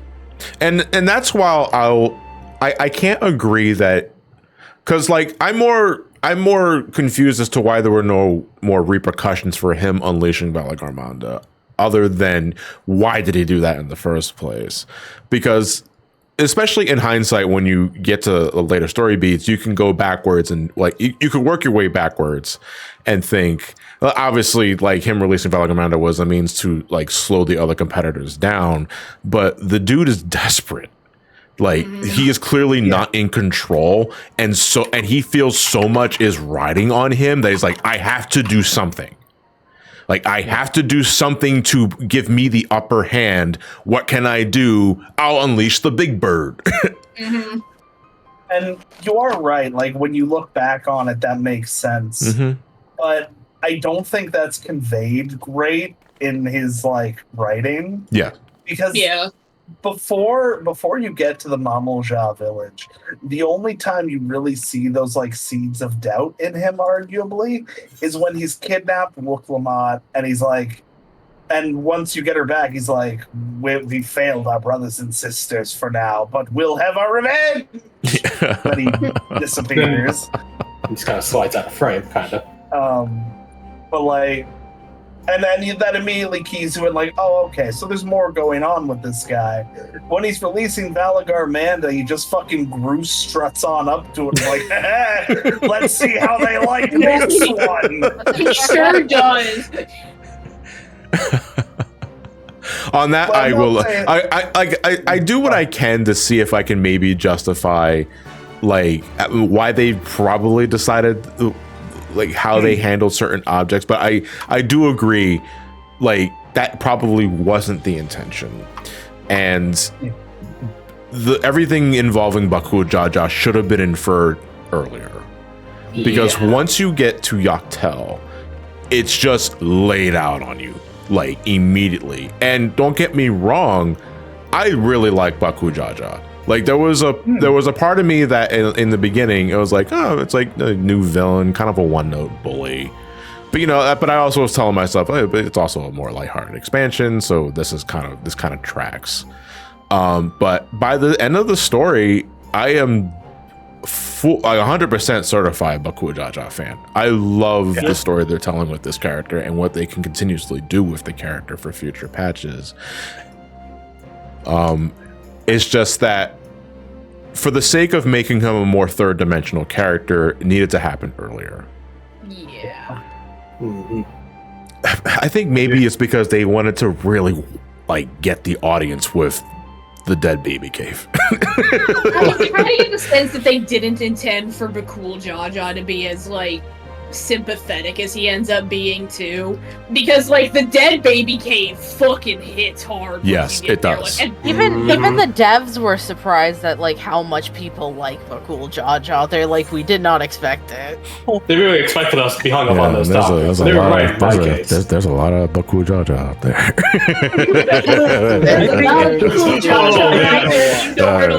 But they evidently as much as you'd expect. They evidently didn't do it on purpose, but they really do a good job of making you like, man, fuck this guy, and then like you turn around on him, especially with the later scenes during the fucking like attack on Taral, on Juliolal. It's like everyone's like, he fucking like we're in the what was it, Sky Deep Cenote, the cenote, and he's fucking like he's going to the water and he pulls out the jar. Then he tells us the contents of the jar, and all I'm thinking, I was like, this motherfucker stopped at my tacos. it's like, why is he still talking?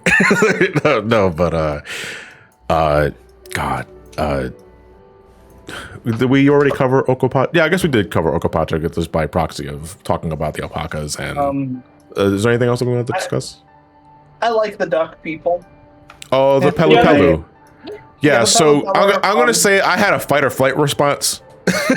When I saw the Pelu Pelu, because when we saw like the first conceptual artwork of like the inhabitants of Taral, we saw the Pelu Pelu, and you thought of Shinryu, didn't you? I thought of Final Fantasy. No, I did not Shinryu. I thought of Final Fantasy just 10-2 specifically because the Pelu Pelu design are based off merchants in Final Fantasy 10-2. I don't remember if they were a character in 10 as well. It might have been just from the 10 universe. I know who you're thinking of, and yeah. his name was actually Shinra. Yeah. Well, Shinra is a completely different character. No, Shinra's the Albed. Yeah, Shinra's the Albed okay. child. And when I see the Pelu Pelu design, I think of this one fucking mini game in 10-2 where you had to lead the musicians to. It's before your big musical stage, your show. Oh yeah. And you had to lead the musicians to the elevator, if I recall correctly, and the fucking Pelu Pelu is constantly moving and very awkward to shove into the elevator. So that is what I think of. I think of that dickheaded mini game. And I fuck them, but no, they're just capitalists now. Yeah. Oh, but I love the recontextualization of the Pelu Pelu in 14. I thought they were really fun characters. Yeah. I think the whole bartering thing and learning about like current exchange rates went on too long. I agree. Yeah. That shit had me feeling stupid. But I still appreciate their role in the story. Hey, Mark, I see you in the chat. Hi, Mark. I also Thanks again for the help earlier, man. I like how there was specifically one Pelu Pelu who had a different color to denote she was a girl. Like she's a Paper Mario ally you're gonna recruit. Man. The little lore bits we got from this expansion, just like jumping around a bit, have been like really good too. Yeah. Because there's that one quest with in Okapacha with the Pelu Pelu that just like talks about how useless corrupted crystals are. Because yeah, and then also the one where like it's directly like, yeah, here's the difference between the Pelu Pelu and all of those shit fucks you've seen in Old Dawn who just keep scamming you out of your money. Oh shit.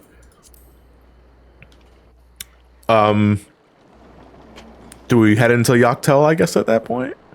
Is there anything else we need to discuss? Unless you have any comments on the Giants specifically. They're straight from 11, I think. Their design is, yeah. I'm warning you. Which was something I didn't know about until later. And now I didn't play 11. That's way before my time. So if anybody in chat like has sat down and played 11 for an extended period of time, could you give us like the 411 on them? Because I'd love to hear it. I'd like to hear the differences. I feel like I imagine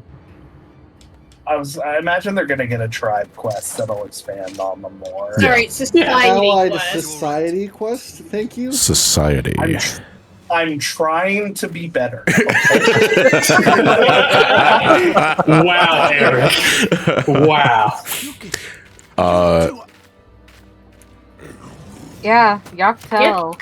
I do feel like the Yakoi are like probably the most important of the various groups that we meet, just to understanding the expansion's themes. Yeah. Because like they are direct parallels to whatever the fuck Sphene is doing. Yeah. Yoctel's the Mamulja map, right? Mm-hmm. Yeah, Mamulja. Okay, that's my least favorite map. Oh, is it? Really? Here's the thing. I love the forest. I think it looks beautiful. Traversing that place pre-flight fucking sucks. I would argue that the top area sucks because of all the holes everywhere. Yeah. Yeah. But yeah, no, like the forest itself is beautiful. Also, man, wonder what happened to that two-headed Mamulja that went to Eorzea. They are referenced if you have done that dungeon. Yeah, no, they are. Yeah. Yep. There really is a moment where your warrior light just goes, just not gonna talk about that part. Before you get mad at me, the Tonberries did it. I swear. I was just I do standing know. there and they attacked and I tried was to help. so taken aback. Okay, it just happened so quick. It's To be fair, they drew first blood. Yoctel, once you get to... Well, okay. Actually, there is one plot point that I feel like, even like internally as a group, we haven't really discussed much, but I really feel kind of came and went without much fanfare. Woklamat's dad Yeah. I'm Yeah. not. All right. I'm not bothered. I'm not bothered by the fact that he's not a larger character. Because I'm not bothered. It's just it was kind of set up as a big revelation, and then it Was doesn't it? really go anywhere. Well, 'cause they set him. They obviously imply that something's going on with him. Yeah. He comes and whispers to you like, "Look, I'm gonna tell you a secret. It stays between us, okay? I am Woklamat's father. She doesn't need to know this because it doesn't matter for her journey. Yeah. But like, you seem trustworthy, and I wanted to tell you. And then the secret's out next cutscene. It's like, well, what was the fucking point? I do kind of wish it had stayed secret if it wasn't gonna like really go anywhere. I think it should have stayed secret. But man, it was so funny when Zach and I got there. I looked at him. I'm like, he's Woklamat colored. I said that first thing. He's blatantly orange. They were right next to each I other, and just- I'm like, they're the same. in regards to having a better payoff, sure, I will. I can see what you mean. At the same time, like, and it's made clear, and I'm glad it's emphasized. Like, he gave away Woklamat so long ago that, for all intents and purposes, Gulu Jaja is her father. Absolutely. And he just like, obviously he's the biological father, and he means nothing but he wishes nothing but the best things for her, you know. That seems to be the last of them. But Even when she does know, she still doesn't see him as her father. yeah, and it's not something that, You are oh, Okay. because it's your biological father, now you have to like show your love and appreciation and care for him. It's like, no, No. not at No. all. Not really. Yeah. I think that's kind of good. He to was a show in stranger media, though. 5 minutes ago. It's like I think that's good to show in media, though. It's like blood isn't everything. Yeah. It's just like a good little lesson. Like she doesn't treat it with hostility or anything. She's just like, yeah, hi. Also, speaking I of think for Woklamat's me- death. Sorry. Oh, sorry. I think for me, I actually would have liked it better if it was in a side quest or something. Like if it was an optional thing. You could say that, learn. but you run the risk of Papolimo's dad problem from Endwalker. Probably Where- have a dad? Yes, yes. Papolimo Yeah, he did sure have a does. father. From the distance. I thought he was always like, 50 or something. Yeah, he just It's hard to- popped it's hard to out. tell. There is something that the father situation brings up, though, that is not represented in the NPCs, because they're still going with the female Hrothgar are like rarer and more destined to be leaders. There's sure like a good 50-50 split of femme Hrothgar and male This Hrothgar. is a consistent thing in Tyrol that bothered me all the way through the X-Pack, because Makote are also 50-50 here, and they are not that way according to their lore. It is very female-dominated everywhere else. It's very nice that that that there's plenty of NPCs for like both, but it's like, guys. Warbot, to comment on something that you're mentioning specifically, can we talk about how Mamook's problems are super hand waved away, just using special crossfire? Are we talking about the part of the Right of Succession where we're finding ways to revitalize the crops? And that sort of thing? Or is that something else?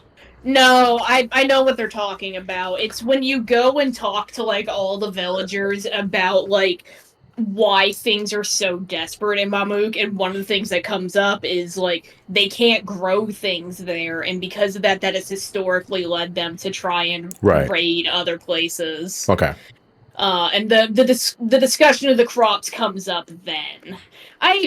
I can kind of see that, but it goes with the general theme of 14, honestly, where, like, a lot of the times we look for solutions to problems, it's by engaging with, like, commerce in society. Like, this was also a critique I saw a lot for how they handled Garlemald during the Endwalker patches, where a lot of, like, how they end up resolving a lot of the bigger problems with Garlemald is by them setting up this trade network with Favner again. It's like, I can see the critiques there, but I think it is a kind of thing where 14 doesn't want to just, like, completely resolve things a lot of the time. Yeah. I mean, well, it's like, solutions. Go ahead. Oh, go on. No, go ahead. You go ahead. They're Canadian. What a moment. These Okay. two X's.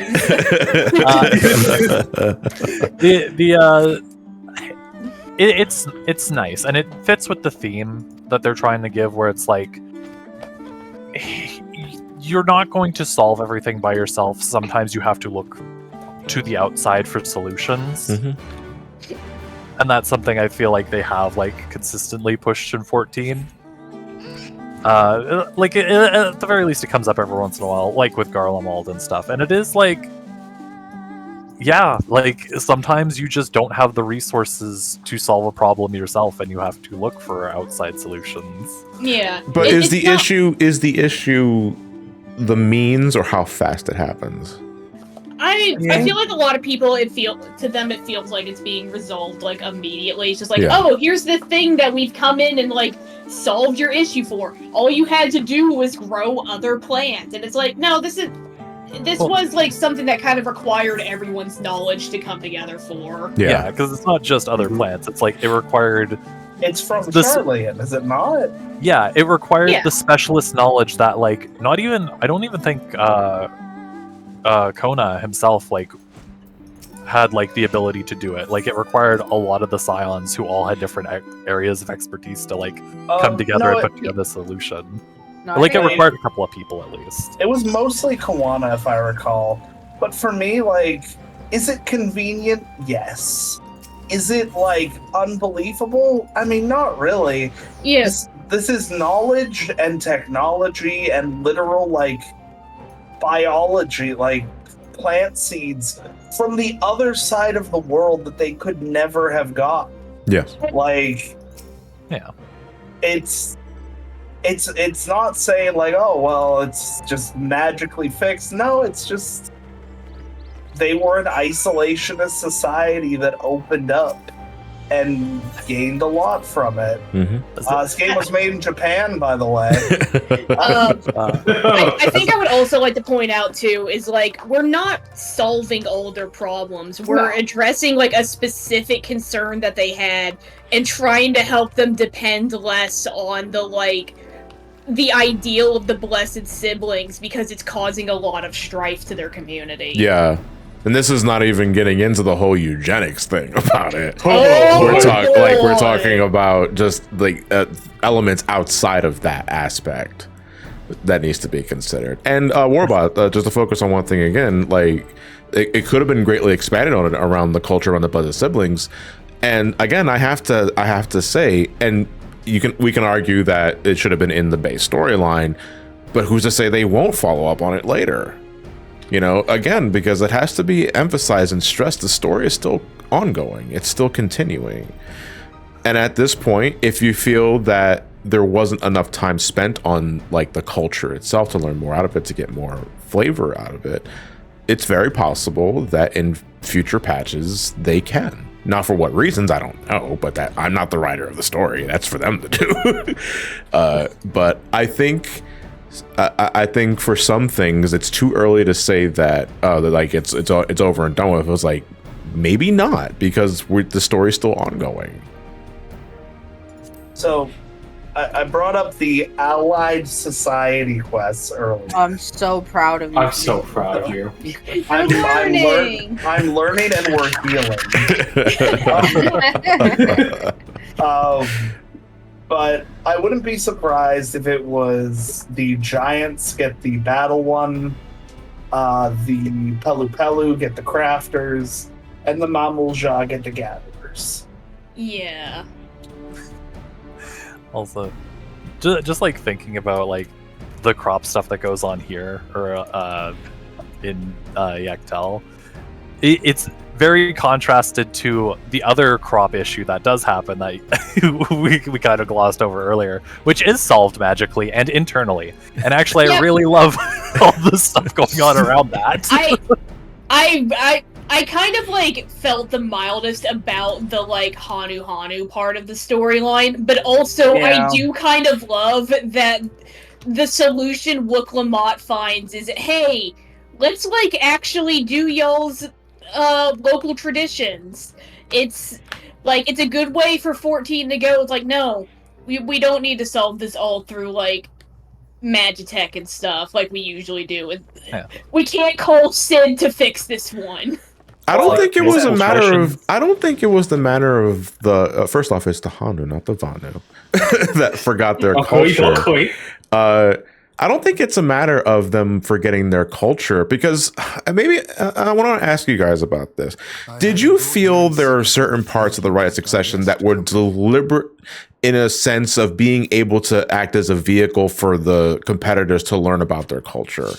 Yes. Yes. You know, because to go back to the Hanu, part of the test is helping them deal with their crops being like fucked up, right? And you have to find the means to restore the reeds so that they can have a better harvest, or at least able to refortify their houses, because everything's made of wood and that sort of shit.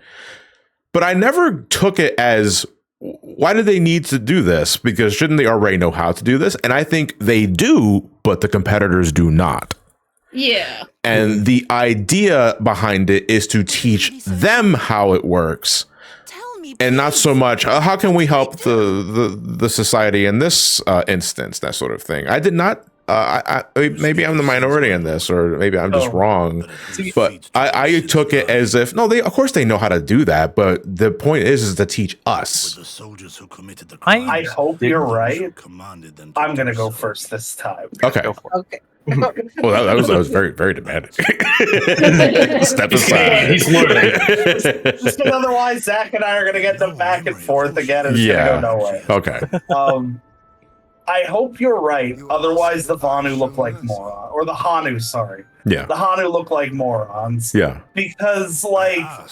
No shit, the fucking big ritual that shoots a laser that revitalizes your whole field is the thing that keeps your crops growing, you bird really brain. funny that it was like a laser.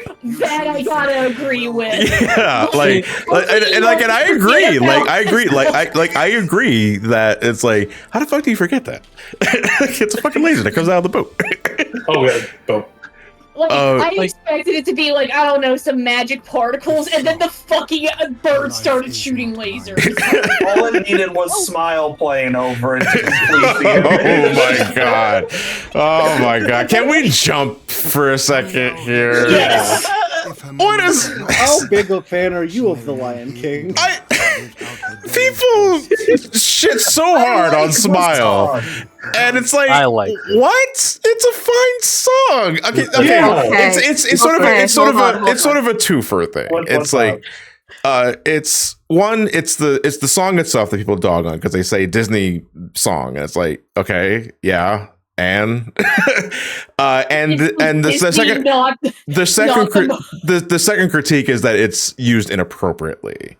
And I'll give you that for one spot. Even then, I still don't hate it that much. I'm talking about the fucking train scene. I was gonna say I don't hate that much either, but the train. So, if you haven't heard it yet, you can look it up. The main theme of Dawntrail, the vocal theme is Smile, and I think it's a great song. I think it is a song that perfectly encapsulates the mood of Dawntrail, at least as you're continuing the MSQ. But it's supposed to represent unity, love, compassion, empathy, and just overall good vibes.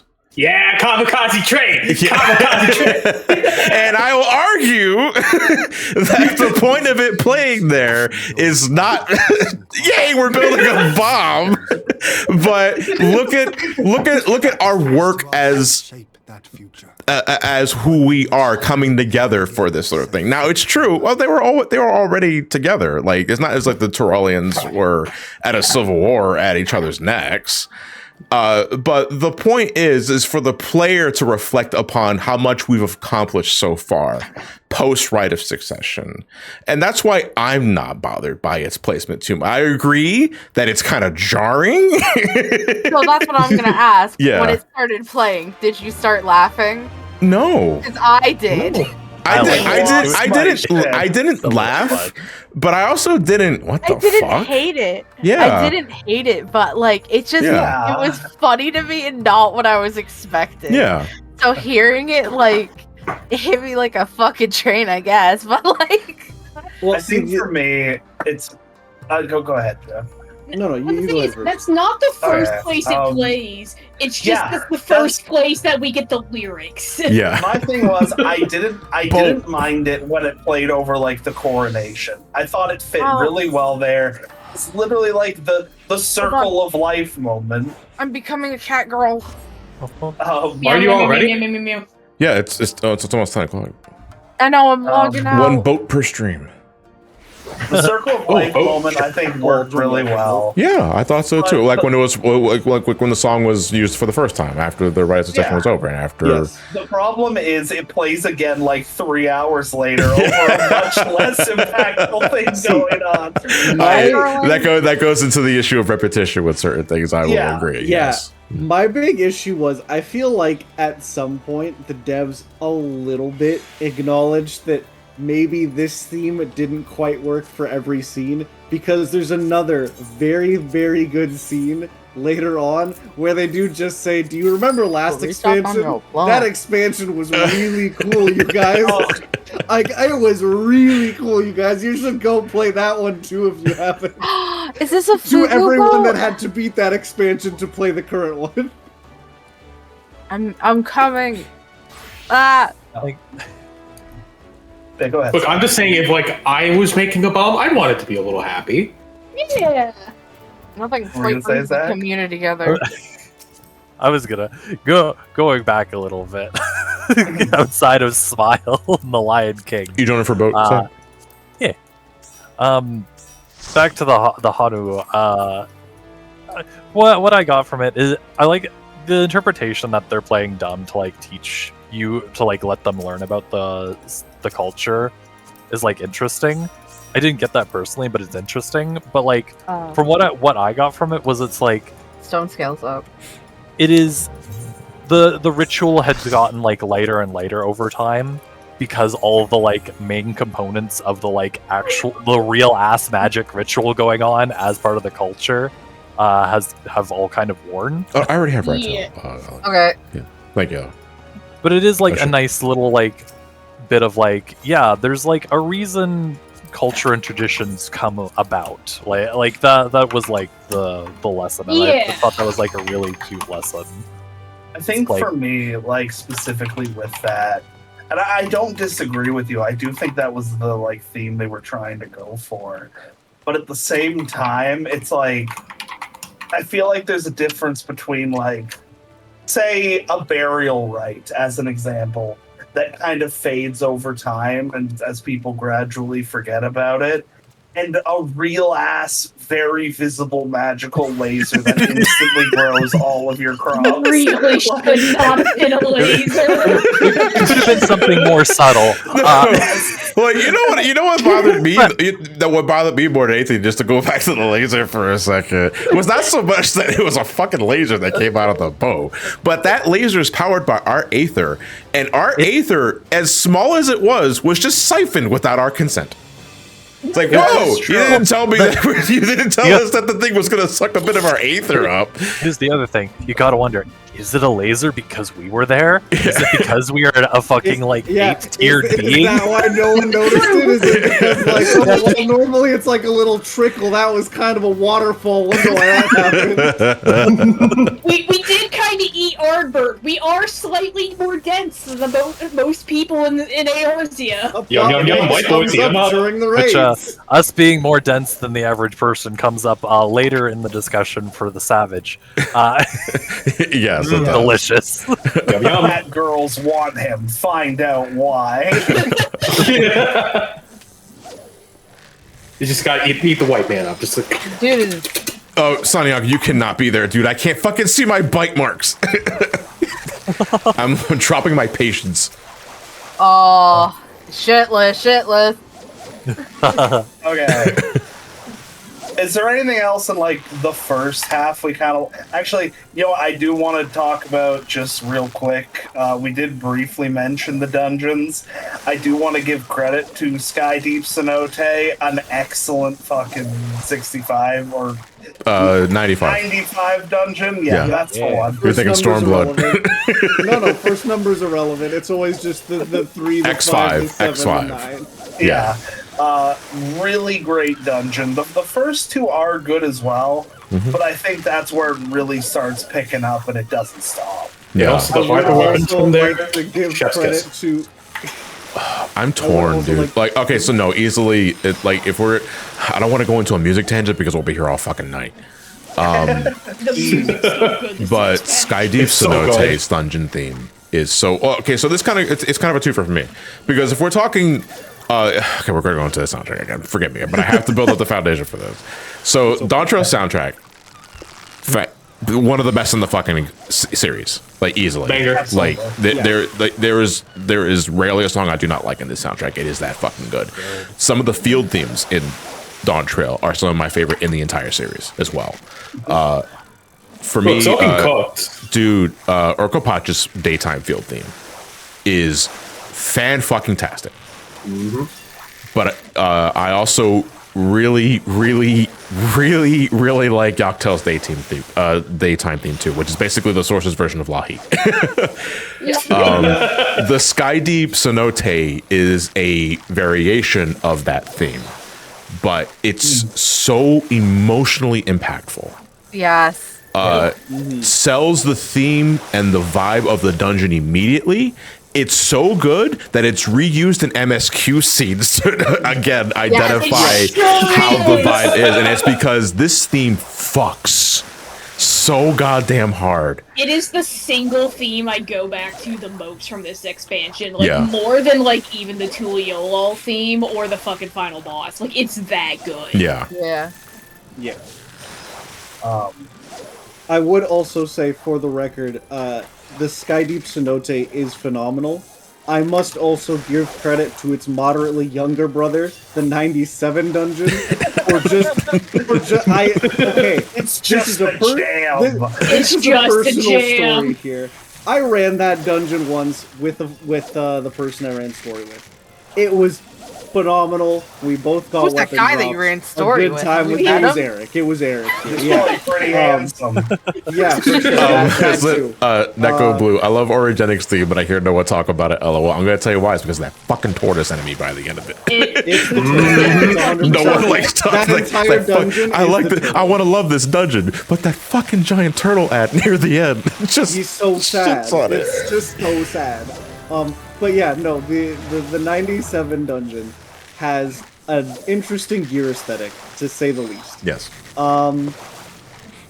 By the end of the third day that I had beaten the expansion, I had 2 full multiple sets from that dungeon. Yeah. Because the gear is so cool, and it's just fun dungeon, man. It's That dungeon gear It's was my so rage good. Yeah. bit for this Oh. tier. Holy shit! What do we got? I forgot. Krill, you want Devil's Sting. it might be Fugu the only is dungeon up in this too game with where I Bragg, eventually but collect every Titan Shell single Crab is piece your of point. gear. What's the It bite is on the Mithril box Really fish? that cool. Mithril Box Fish It'd be is one. 2 to 3 seconds. 1 bite. 1 bite. I would say personally, well, I do enjoy Origenics theme. I think 95, 97, and 100 would all have been best dungeon themes of their respective expansions, and they're all in one together. Like, Yeah.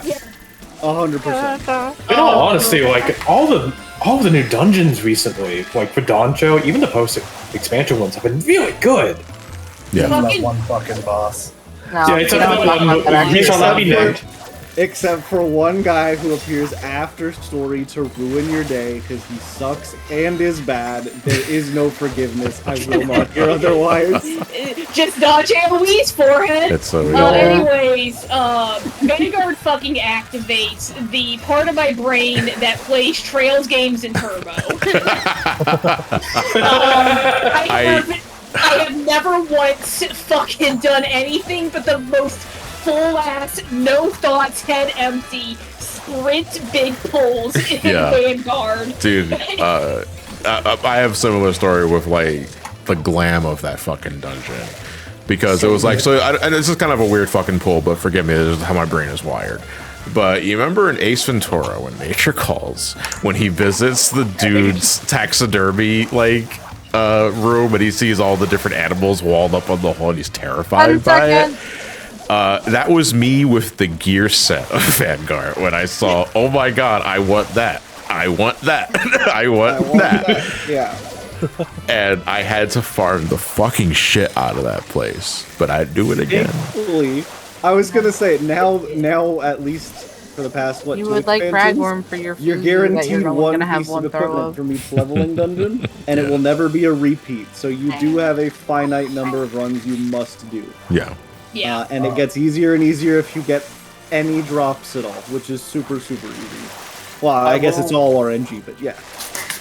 I will say, if we've talked about Skadi Cenote, we've talked about the Mamulasha, I'd like to talk about probably contender for funniest moment of the expansion for me, which is Zarul Shah throwing his wormy advisor into a pit. Because Zarul Shah, for the entire first half of the game, has this evil fucking vizier following him around, whispering in his ear, being like, here's what you should do, my master, to guarantee your success in the trial. And he finally gets the magic cup, goes to the El Dorado door, he's like, ultimate power for us both! And Zarulja's like, what the fuck are you talking about? Get out of here, man! And he's just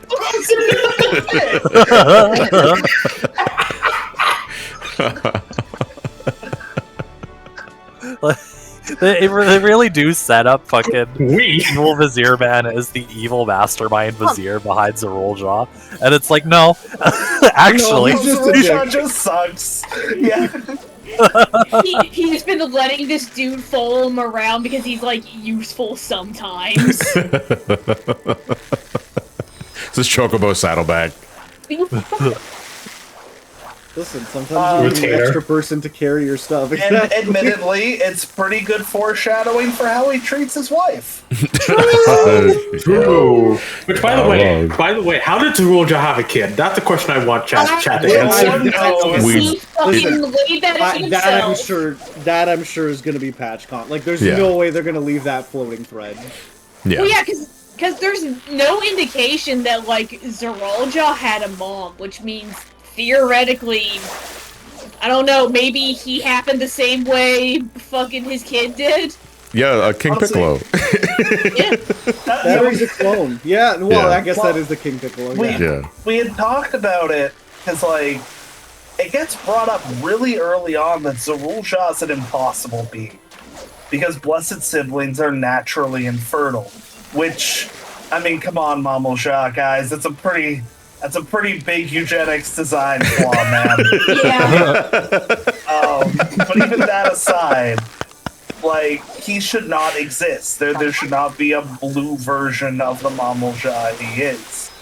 And yet apparently he can also asexually reproduce like his dad, so... I was honestly half expecting to turn out that Zarulja was adopted too. That he was just a, like, kind of an albino equivalent of that kind of Mamulasha, for example. Yeah. And he was just adopted by Galul Shah, same as the other two. To me, I thought that, like, the whole point was, like, okay, to have a blessed sibling is 1 of a billion. But, like, to have that 1 of a billion chance also roll the 1 of a billion chance to have a kid is just that special, and he's that cool, and that's why he catches the shiny Pikachu, was just... I don't know, that's how I read it at least, and like, I'm sure there will be more to it than that. Spoiler alert, as John said earlier, this expansion is just beginning. There are still 5 patches, probably 5.5 realistically with our 0.55 of story to get through. So I'm sure something will come up there, but as it sits, I think they're just really flexing that, no, this guy's just that cool, you guys. He's really just that cool. John is the coolest man who has ever lived. I think the actual lesson from all this is even if your sperm count is really low, there is still a chance you can get pregnant. Wrap it up. Anything above 0% is a chance. Yeah. It's true. Bonus points because they wear two-headed condoms. Yo, look, we haven't really touched on him much in this discussion, but I would like to give it up for the GOAT fucking Ghoul Jaja.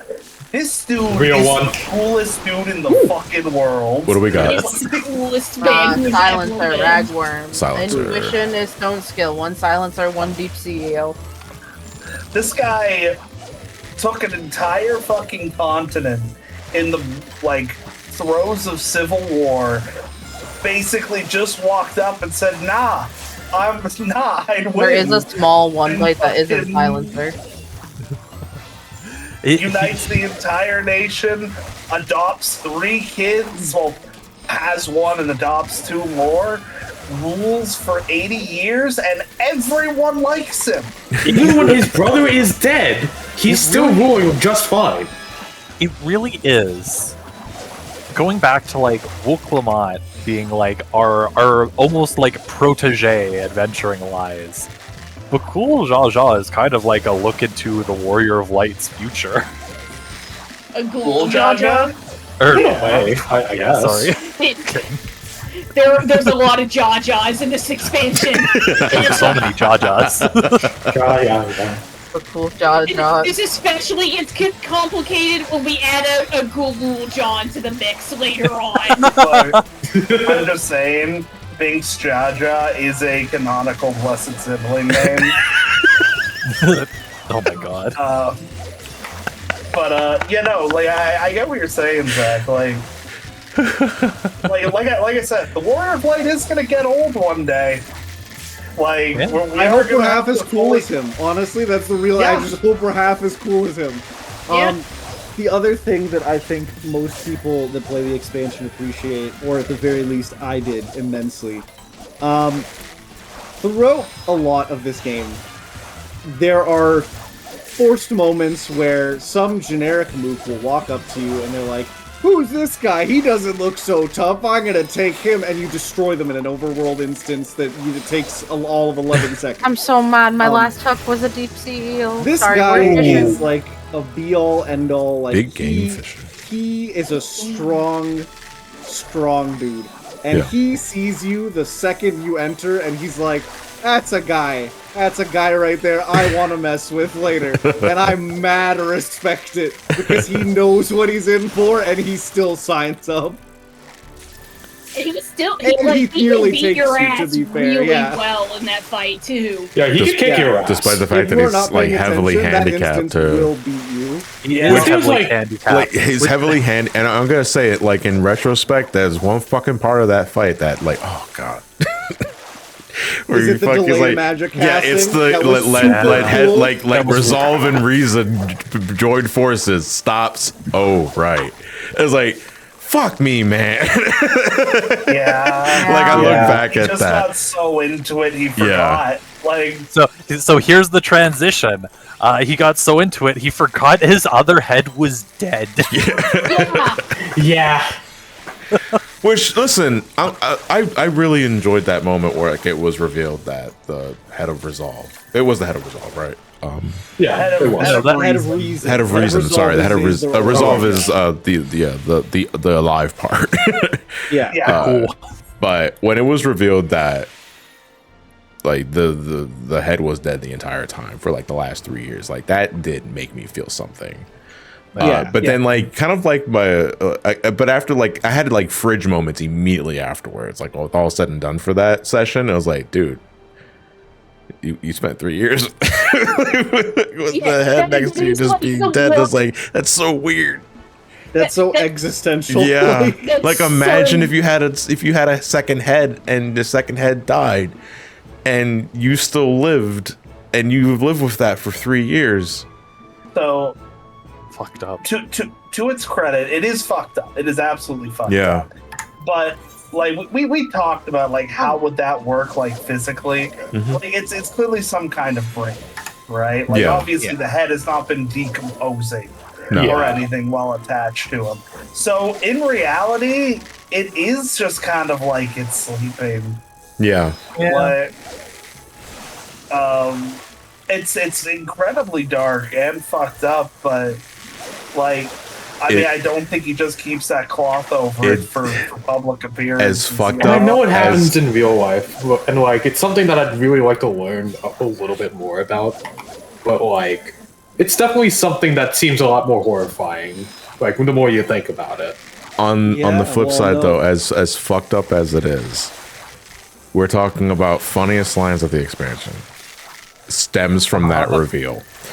Where it's like, my brother's been dead like the past 3 years, but before he passed, he conjured up the plan for the right succession, and he spent his last few years planning out the right succession so that it does best, and then he died, leaving me to do the work. Sneaky bastard.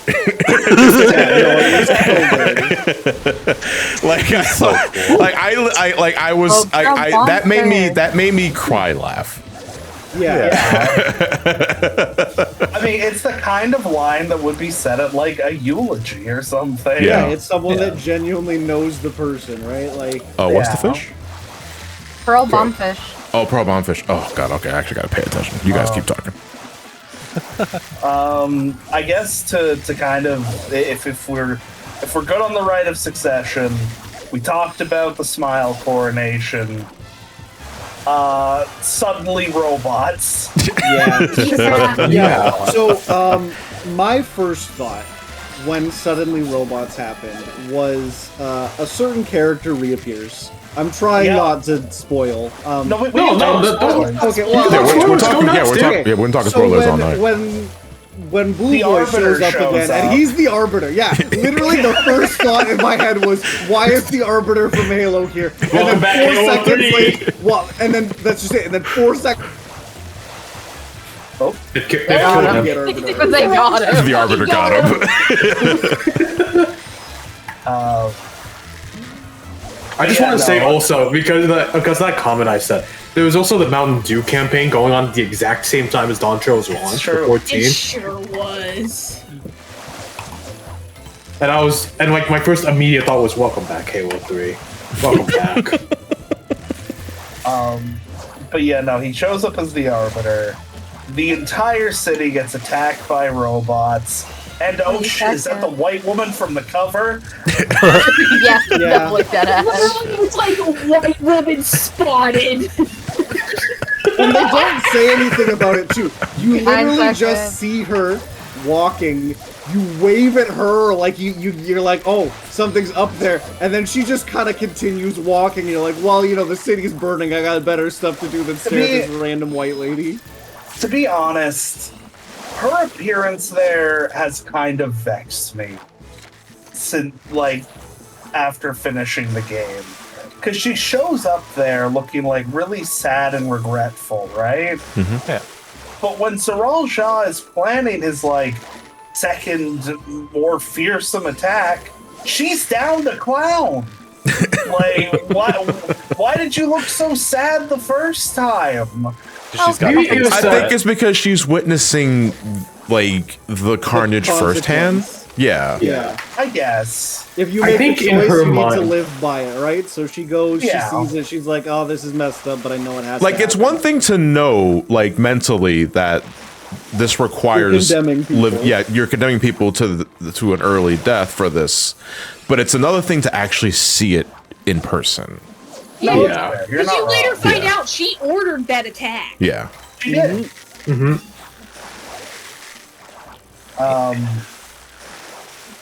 Also, just the fucking moment when a soul first gets extracted, it's like, what the fuck? Oh, no. Yeah.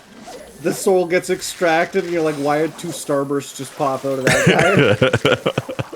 Oh, I did have a general plot question. This is something I've been wondering, but I don't know if it gets answered in, like, side content.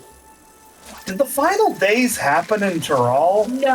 No. This is actually something that is discussed in Endwalker. Because of how the final days work, it only properly happened in Endwalker areas. Because that's where the Aether was thinnest after we took out Zodiark. Mm-hmm. So the planet is constantly covered, like, because Endwalker states that the Theris, or like just the planet itself, is covered in so much fucking aether because of what Zodiark managed to do. But the currents are not all equally as strong. And in the weakest parts of the currents of the world experienced final days. Yeah, the point of Zodiark was to like quicken them, if I remember correctly. Yes. Yeah. But they were all Those equal. weak points were basically where Medion could like poke her head through and be like, "Hey." Yeah, I mean, that's not like to say. die Yeah, I mean, that's not forever? to say that it's like, so Terra was never in any danger. No, I'm pretty sure like the final days creatures learn how to ride boats and travel. Well, yeah, because we find a bunch of them in Eorzea if you do the role quest. Yeah. But from what I understand, Terra did not experience the final days, so they probably had no idea, you know. And it's well established in Dawntrail specifically that communication between Terra and Eorzea is not one-to-one. Like you don't pick up a phone and say, "Hey, how are things going on over there?" No, you have to ride a boat through a very perilous sea to even manage to reach there. And they take time to establish that, yeah, they're not all like one-to-one in touch with each other. Like, as far as you're aware, you are literally entering a new world. You know? But okay, yeah, so sorry to get off topic. Robot invasion, really fucked up. Taco eating kid's parent dies, legitimately very sad. Chucky's dead. We talked about this a bit like a couple days ago, obviously off stream, but I do feel this is the point of the plot where Koana stops being a character. Yeah. Kona kind of like. I kind of wish he had come with us for the second half of instead of Wooklamot, even though like the point is that like this is Wooklamot's story we're kind of like going through. You can argue though. I'm sorry to cut you off, but you can argue though because at that point, both Wooklamot and Kona are now the new Dawn servants. They now should have as equal importance. Yeah, they should both be of equal importance, which is why you can make the argument for Kona being there. But what were you saying? I do think it makes sense why Kona's not there, because the fact of the matter is, it is probably for the best that one of the leaders stays back and takes care of things. He is the smart one. Yeah, he is the smart one, and it does lead to the cool scene aforementioned. He does. He does, in fact, make friends with a dragon. Thank God. Fucking dragon scene was great, by the way. I popped off when Beatrice showed up and laid waste to the battleships, and Footfalls was playing in the background. Well, that's just it, right? It's like suddenly like this is. I mean, Endwalker wasn't that long ago. It really wasn't. Like. And it's totally tugging on the cool. like the nostalgic moment, cool. but it was also like, yeah, man, we did make friends with this fucking dragon. We made friends with this dragon. We made friends with that dragon. He's so cool, you guys. The void patches weren't pointless. There's Ashdaya right there. Yeah, there we go. He's just hanging out. The void is canon. My only problem with that sequence of cutscenes was I wish Einsteinian, instead of just like dragon diving and blowing up a bunch of the things, I wish he'd like bounced between them and took them out one by one. Yeah, he should have done the fucking Sonic the Hedgehog thing. What? Homing attack that doesn't work? Yeah. Where he spins around one of the robots for like a full minute before just dropping. Is that the Dominant Enclave? Yeah, I desperately wanted a dungeon that was like on those airships. I think that would have been so cool. That would have been that would have been rad. Void Arc 2. Yeah!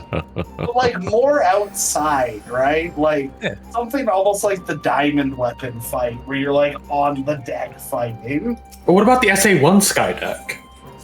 Well, that's completely separate and definitely not an inspiration for why I'm thinking of it. Shut up.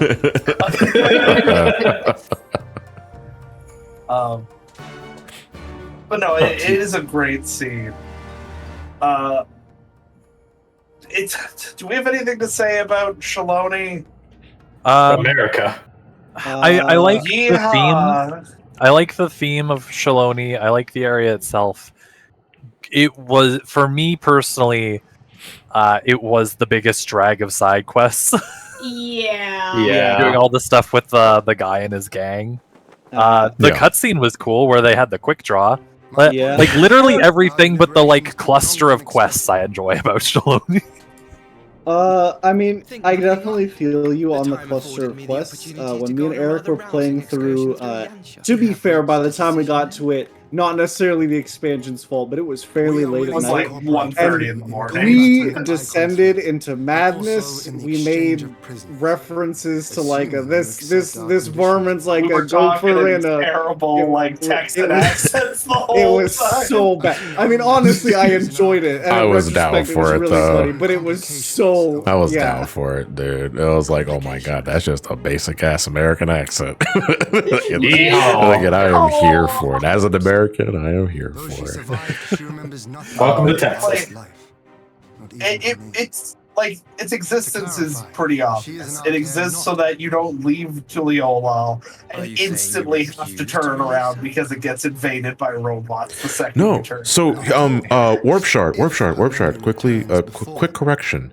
You say you were disappointed there was no mention of the Walla Key, although they'll almost be certainly part of the blue quest line later in the expansion. One of the side quests involves you actually talking to one of the Walla Key's moms, just to see if they're okay. Now, unfortunately, if you do that quest and you go back to the Blue Mage guys, nothing happens, and I think, what the fuck? I just talked to one of the dude's moms that wanted to make sure they're okay. But there is some involvement, but it's in a side quest. It's not part of the MSQ. Anyway, what were you saying? Yeah, Twitch Med brings it up. It's basically an introduction. Like, Yeah. Yeah. it's just, it's a breather.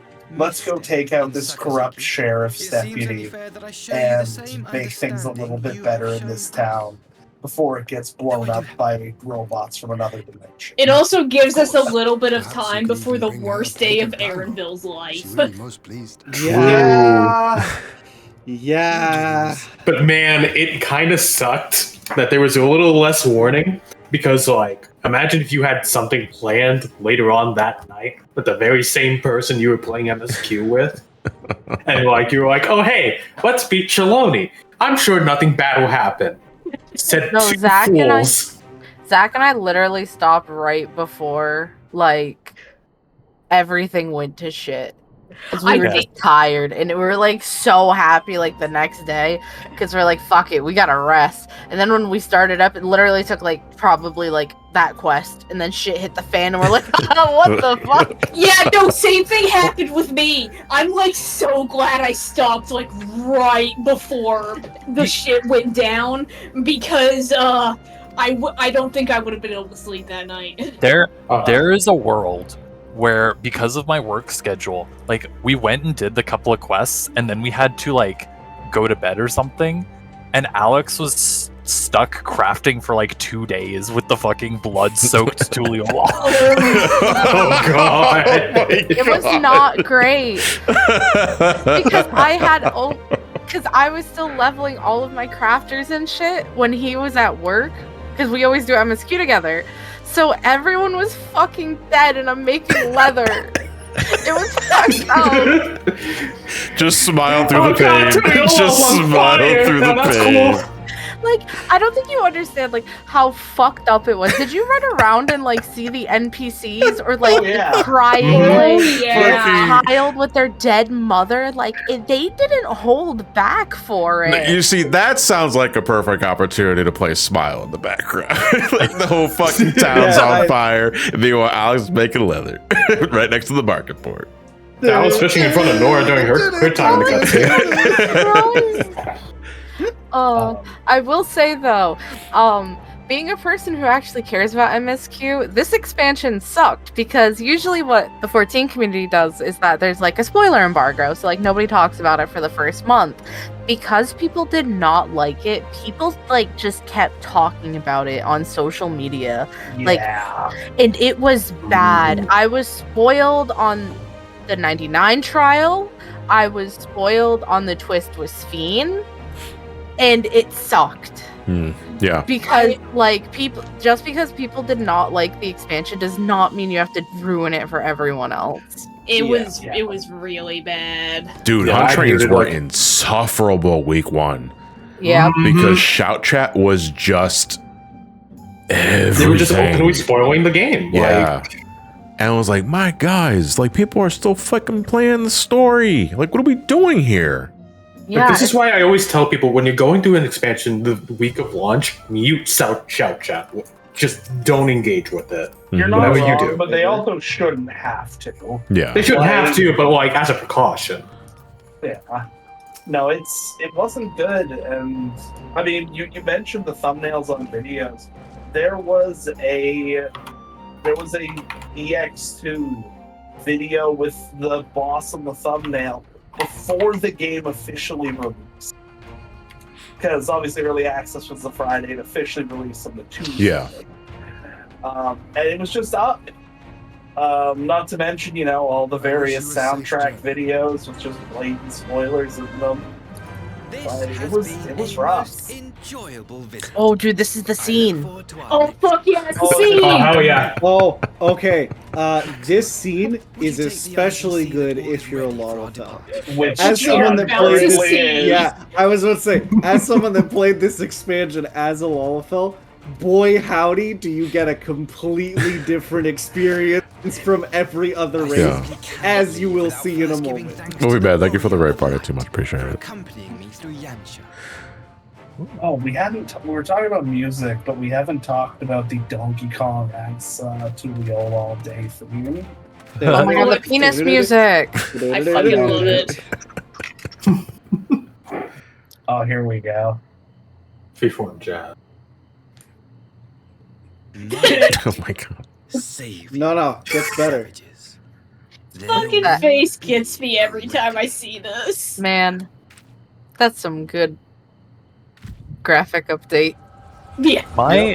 My story about fucking this dickhead was I went through this part of plot with my brother, and at the time, when he first comes out, we're like, man, this guy's voice acting is so bad. He sounds so fake. And then we get to this reveal, and we're like, he's the best fucking voice actor in the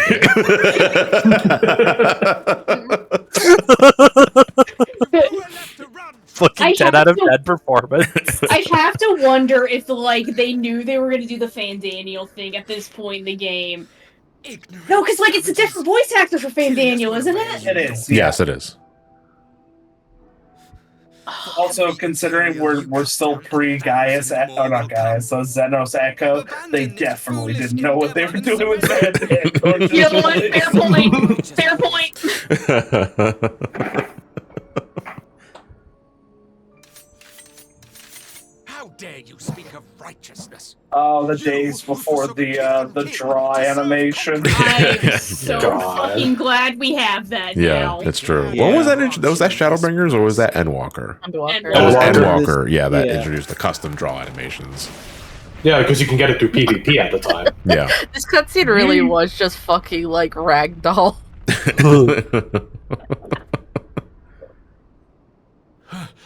What in the... I mean, we could have a gun, but where's the fun in that? Now here we go. Asahi's first boner. And at that moment, I realized I was I'm a- gay. I am gay. No. Three Cut him down. weaver. I believe.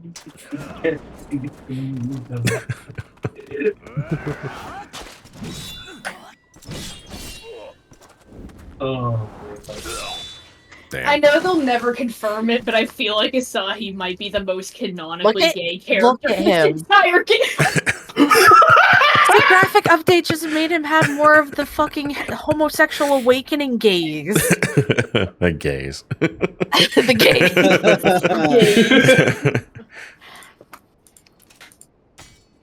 All Xenos has to do now is just take off his helmet and just shake his hair.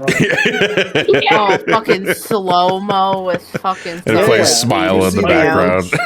Like, smile.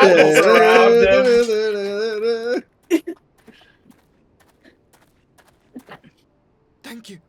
That or you play the Rajahan night theme. You know, whichever way you want the cutscene to go. Tell me, boy, is this true Nippon's?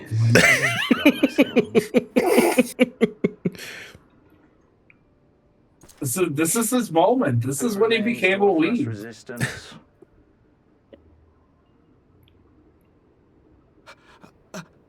A host of rebels led by Lord Cayenne hold the enclave across the river. Lord Cayenne.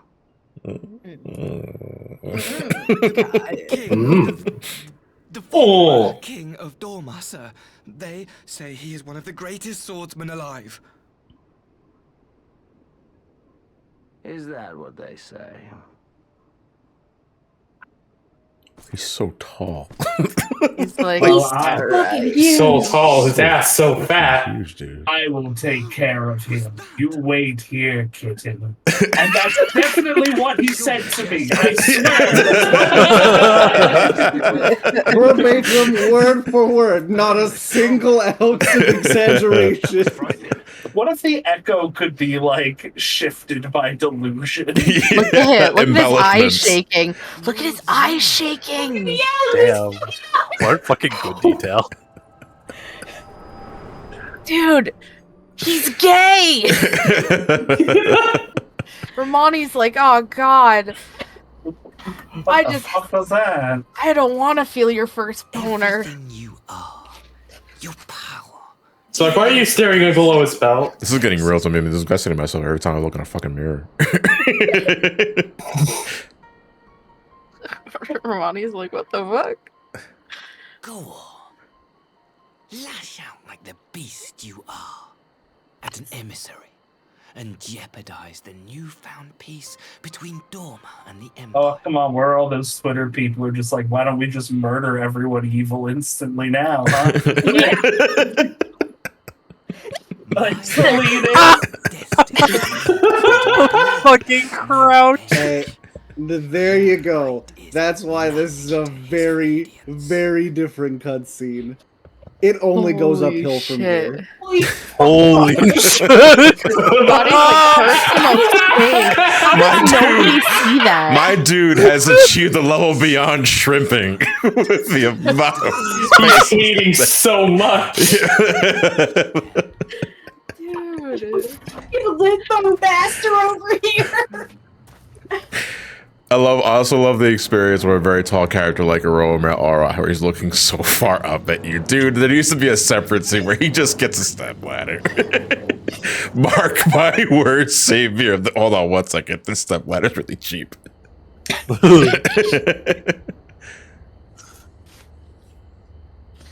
Oh fuck! What were we talking about before? Yeah, where we leave off on Dawntrail. We're talking about Alex crafting in the middle of a civil war. No, I'm kidding. The biggest takeaway from all of everything that happens in Shaloni, the most important thing is you meet the hottest NPC in the fucking game, with the hottest voice, and also his wife, and both of them are invited. You're, yeah. Important context for the Shaloni was very different for him and I. Zach is a furry. I was googly eyeing at the Ellison man with the stick, and he was looking at furry men. Yeah, I was looking at the Hrothgar with the fucking smoky ass voice. Oof. We talked a bit about the kamikaze train. Very funny. Also surprised it was not an instance, like a rail share instance. Honestly, I thought that was going to be the dungeon. Yeah, it could have also been the dungeon. But that leads into Vanguard, a very cool and visually unique dungeon. But also the gear from that is tough as fucking. Yeah, we've talked about it a bit, but it is such a fun dungeon. Yeah. Took me a while to learn the motorcycle boss though. Yeah, it takes a bit of time. Like, some of these bosses are legit tricky. Yeah. Second boss in there especially. I did like to mention what we're about saying in the chat. How there are 3 specific characters that the game reminds you are the Source's version of these characters you meet on the first. Yes. And I love it in 2 ways. One, it's always good to be reminded of Shadowbringers. I would argue.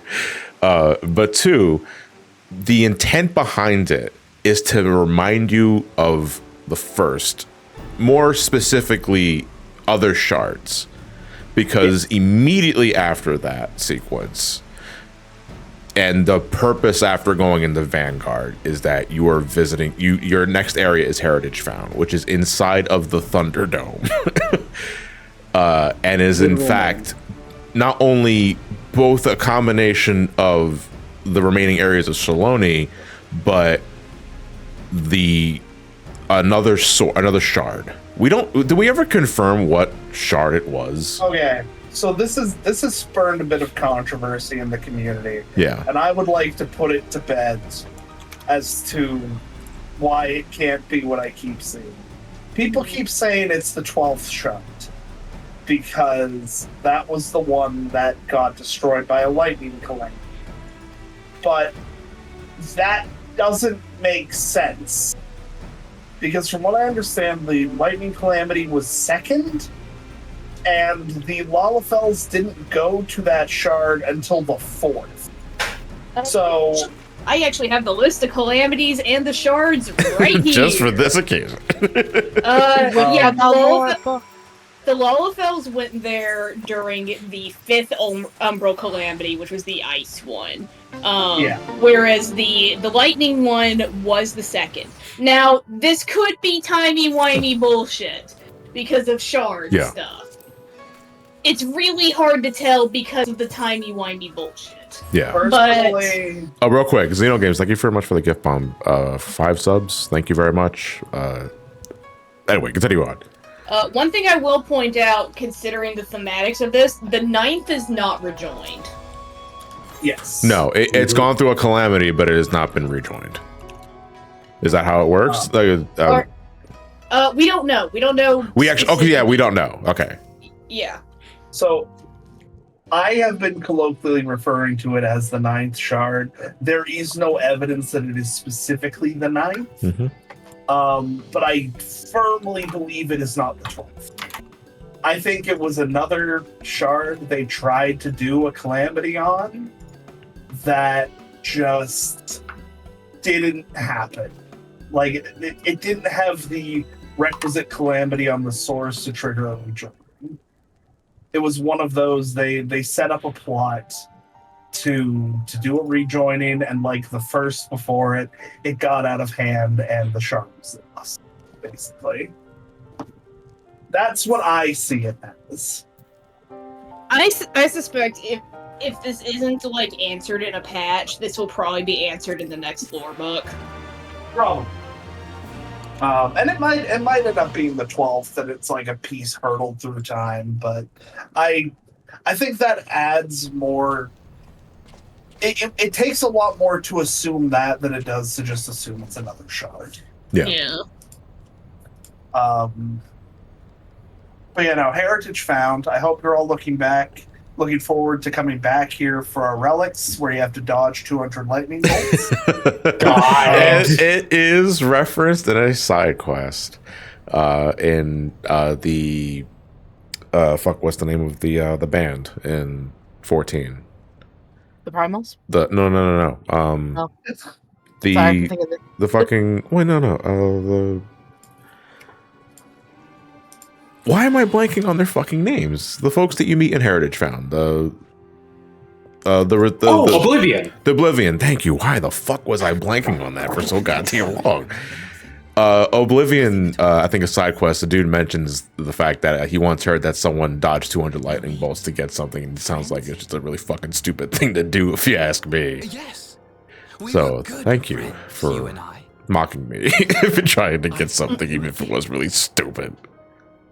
Look, it really was. Like, you really shouldn't have had to. Heritage Found, though, really cool area.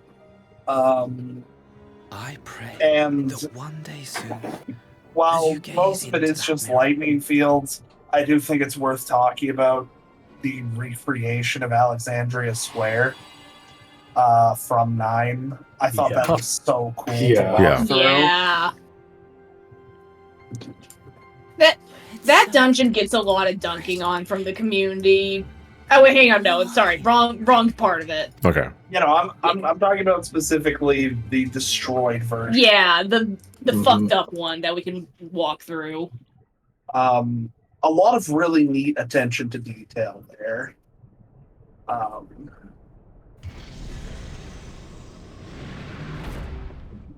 Do you guys think there's a reason they didn't just call Otis Steiner? How are you feeling, my lord? Maybe they didn't want to be too on the nose. I get Maybe. the sense that they maybe didn't want to like directly conflate the characters if they were doing such different As things with Boa them. is rating the stream. Yeah. Hi, Boa. Hey, Boa. They're my problem. No. They're Zarul Jaja's They're problem. our problem. Hey there, Avril Lavigne. Hey, So hey, you. the Django series.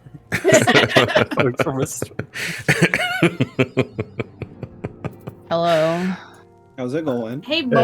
Bob. They're your problem now, John. Okay, that's fine. All right, I'll watch them with my life. They're degenerates, and has watched me play Drunken Lethal Company. That's all I have to say. Oh, okay. I hope you enjoyed Yeah. Hope you're doing yourself. great with the I rest think of the actually I just 14 finished the end of 4.2 with that cutscene. Well, there we go. 4.2. Oh, cool. So, but I want to keep the conversation going, so I'm going to do Alliance Roulette. If anyone in the FC would like to join, just give me a salute in the chat. Absolutely. Just I am let me literally in there already. I will. Let me join you for finish maybe if you crafting do real any other quick. Let roulettes me after. log back on. 'Cause I haven't done mine today either. I was coming. Or I guess depending on how quickly you gather a group, because I'm already on a Zemia. Heritage Found and Solution are they're interesting areas. I kind of wish we had gotten a little bit more expanded on them, to be honest. Personally. Yeah, we might get more though with the patch We content as should. well. Yeah. Absolutely. Yeah. I we have feel to- like I was just gonna say, I feel like they introduced so many concepts that they kind of moved through things pretty fast. Yeah, I'd agree. Yeah. Absolutely, I'll agree with that. I forgot to That- sell my fish. That one is definitely like oh, excuse me. I feel like that one's definitely a consequence of how late into the expansion we get to them, when there's Yes. only like so much time that they can dedicate to expanding on it. Although getting here does bring us to the primary antagonist, 6 levels out of 10 in with Sphene. Everybody White welcome woman. our white woman of the expansion. Yay, white woman. woman. I'm online. Shoot me an invite. Give me a second. I like Sphene. I think she's I- pretty complex. I think she's got a lot going on. I like her. I don't know what her hair is doing, though. That's the part that weirds me out about her. I like Sphene. I don't want to bury the lead on this. She needed more time. Yeah. Yeah. Yeah, it would have been nice to have some more She time was with good. Like, what we got of her was still really good. I really liked her character. I wish she had shown up when we first got to that door. I don't think As we've seen the opposed last to- of Sphene, though, being real. I don't know. I personally think she's gone and someone else is going to do something with that crown. But you're not wrong. We could get a copy. Yeah. While Ron wanted to come. Yeah, I'm logging on now. Okay. Well, we'll have to see. Oh my god, I'm gonna see Theoretically, that baby through Alliance. the first point you are introduced to Sphene is when Zorulja is talking to her through the door. Yes. You like Mhm. very briefly hear from her. And she kind of presents herself to him as a She's like wishmaker. a genie. Yeah. Like, so what are you doing, Sphene? Well, it almost makes you think the cup is like a genie lamp or something, right? Like, oh, Yeah. What do I we guess need? you get a wish. Turns out Zorulja's wish just so happened to be a violent conquest, which she was super down for. Yeah. So Turns My out that's a soul. weapon. My people need me. Like that's the thing that becomes very clear. Like the part where she's like, "Hey, can you like take out Zeraljaw?" is not her not being down for Zeraljaw's plan. The part she's not down for is how he keeps abusing her people to make it happen. Joe, did you say you were joining for the Alliance? I was going to, but y'all have gathered a group very quickly, and I am still in Azemia, so y'all go for it. I'll join you for another roulette if you're still doing 4 mans after. I think when it comes to like Sphene, I've made the argument in the past, and I kind of stand by it. I don't think like Zeraljaw wasn't super hurting her people until he actually like fully turned on them quite a bit later. Yeah. I genuinely think she wanted you to kill him because she wanted to execute the next step of her plan. And that's all there was to it. Like, oh fuck yes! Sorry, we just got Labyrinth of the Ancients. Yeah, you can give a vocal tour. I have one. Wonderful. She might have.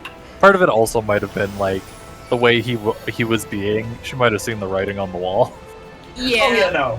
He's crazy. He's crazy.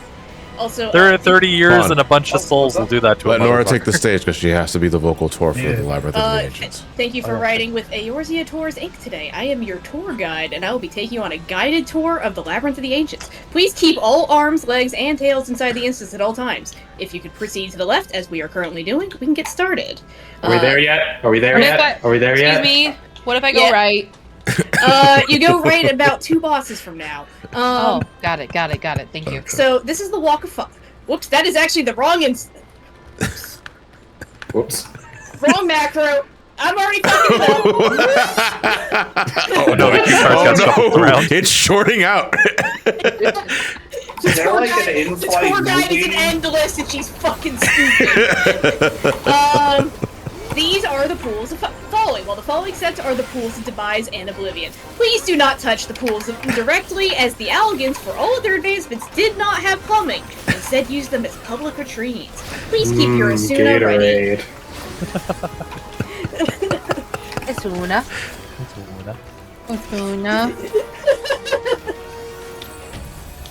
Oh wait, we have both heal. We have a whiz in our party. We do in fact have a Wizare in our party. No, a whiz, not a Wizare. Oh, we do have a whiz. Yeah, there's just a straight up whiz. Yeah. Wiz Sharuba. Whiz Sharuba.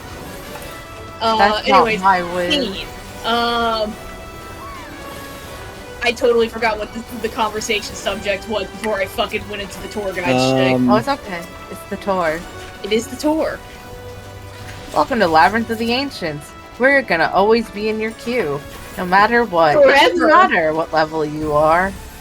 Sorry, I was grabbing water. Sphene. But yeah, okay, so Sphene. I like her character a lot. I like that she is absolutely manipulative as fuck. Mm-hmm. To the point where, like, this is kind of the brain, like, waves I went over with her. Where at first I'm like, okay, this bitch is obviously evil. But you know what? After a little bit, I started to buy it. Yeah. Yeah. That's the thing. And then it turns out that no, this bitch is evil. She is manipulating you, and she is evil. But she is also very honest. Like, she very much does love her people. She, she does like care that like she has to do the sacrifice thing to on your people to like continue the things. Oh no. But she's also like, but my people come first, so it is what it is. It sucks. Continue the tour. Incidentally, we are at the Bone Dragon. Scholars have debated for ages on whether this massive creature should be tanked at the center or at the back of the arena.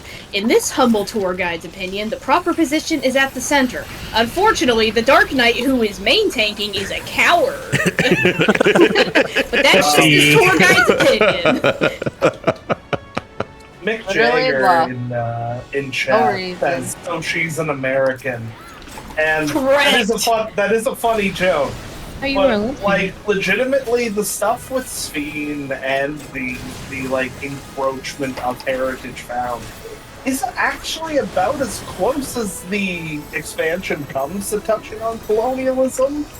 Because despite the fact that there is a Wild West frontier, they're not like primarily immigrants or anything. It's just a town with the aesthetic of the Wild Yeah. West. No, if anything, like 14 with Tyrol presents like a kind of an idea I see a lot in speculative, like alternate history fiction, which is what would the Americas have looked like if the Brits never showed up to do a colonization? Honestly, you could like, if you wanted to like really criticize the thematics of Dawntrail, I do think Shaloni is probably the place to do it, specifically because of, well, an Old West town doesn't make any sense without the context of creating it. Final Yeah, Fantasy Arizona. they kind of try and do that with like everything getting fucked up due to sorry, what fucking it's that macro. I haven't done this in a bit. Incidentally, all alliances, please keep all 4 people on the circular panels at the start of your path at all times. Alliances who do not follow this instruction will be publicly shamed, as they deserve. Where line B? Moving on to Shaloni, like, they do try and keep, they kind of try to introduce the element of, yeah, they're building the train here, and that's caused, like, a lot of the culture to change. It's like, these small villages have turned into big truck stops for people who are there to work on the railway. You kind of... But they kind of, like, don't get hard into it. It kind of feels like it's mostly there for, Because they want to do a fun Old West gunslinger. yeah, they area, wanted to do cowboys. which is fine. Like, Yeah. yeah. Oh wait, I'm a melee. Hey, you can go ahead. I was like, melee should be over there. Back to Speen, Solution 9. Oh, come here, I want to do This damage. is- Okay, go this do is where damage. we Go get do damage. introduced Oh, to my the child. concept of the regulators, Yeah. which are, as we've discussed, existentially terrifying. Yeah. Are you your soul or are you your memories? Well, actually, you're kind of both, but Yeah. Because if I recall correctly, the process is essentially when you die, they split off your memories, your soul dies, and then they give you a new soul and put your memories into it. yes, that's about what I got from it. Yeah. It's like, it's the teleporter conundrum, right? Like, are you actually you on the other side of a teleporter, or are you just an exact copy? Is that the ship issue? Like, if you replace a The certain ship of amount of Theseus? parts on the ship? Yeah. Yeah. To an extent, yeah. Sorry, I'm not cultured. Also, You're welcome to the fine. Old Deviant, abode of Thanatos. This is also known as the Alliance C-Check's Netflix chamber because they're not going to touch this bad boy. Alright, we're Alliance B. We're talking about Shaloni. Yeah, boy. Country like a mistake. But yeah, so I wish they had touched a little bit more on like Oblivion as like a force, because we do get to see them a decent bit, but I feel like with a concept so existentially terrifying as the regulators, there'd be a bit more of a divide on it, right? Yeah. Well, I think the thing is, the point we're at with the society is that it like we're far enough into the future from when they were invented and when they were adopted that they're a part of everyday life, like cell phones. You say that. Well, the thing is, when we see Alexandria's past, it is before they have built up. Oh, they did no most damage of to this Thanatos. tech. Wow, Okay. yeah, he should not be a half health.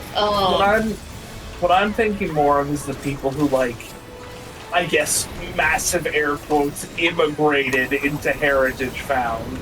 Like, I don't know if 30 years would be enough to, like, break people into that. That's not even a generation. You are right there. Did you do your Aether Current quest in Heritage Found? I did them. Read them, did you? What are people not reading this fucking game? Just continue what you were saying. You were gonna explain it anyways. I was gonna explain it anyways. So one of the Aether Current quests for Heritage Found is you're you're helping a Vieira dude clean a bunch of tombstones. And he explains that these are like tombstones from like I think before.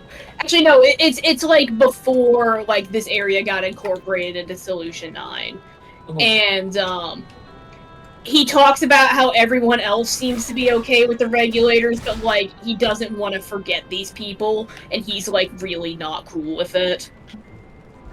So there is like conversation. I do remember that actually. Yeah.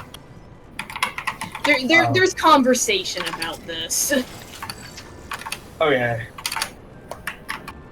I want to ask, because we're still in Solution 9 in terms of discussion, how long does this stream go for, John? I normally stream about 3-4 hours, but so we may need to push this conversation along. Okay, spoilers, Zarul Shah is the boss of Solution 9 after he goes crazy and decides, you know, maybe I'll just kill and eat everybody. Yeah.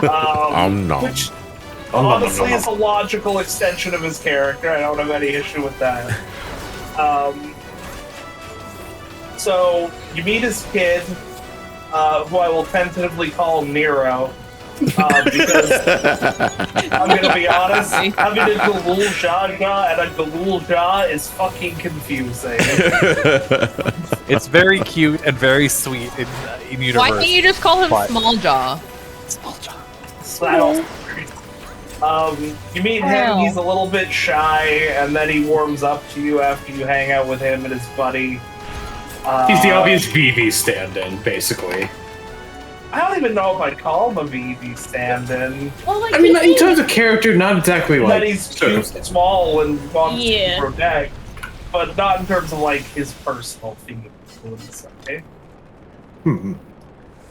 But yeah, you beat up Zarul Shah. Really cool boss fight. I like that he gets a second inert head trying to like annihilate his father. That was really cool. That was really cool. Choice. One of the things I really like about the Zaralja fight is that it kind of like puts his whole character just right out there for you. Yeah. Yeah. Like if you have eyes and know where to look. He really wants to be behind. Daddy's favorite, and he just.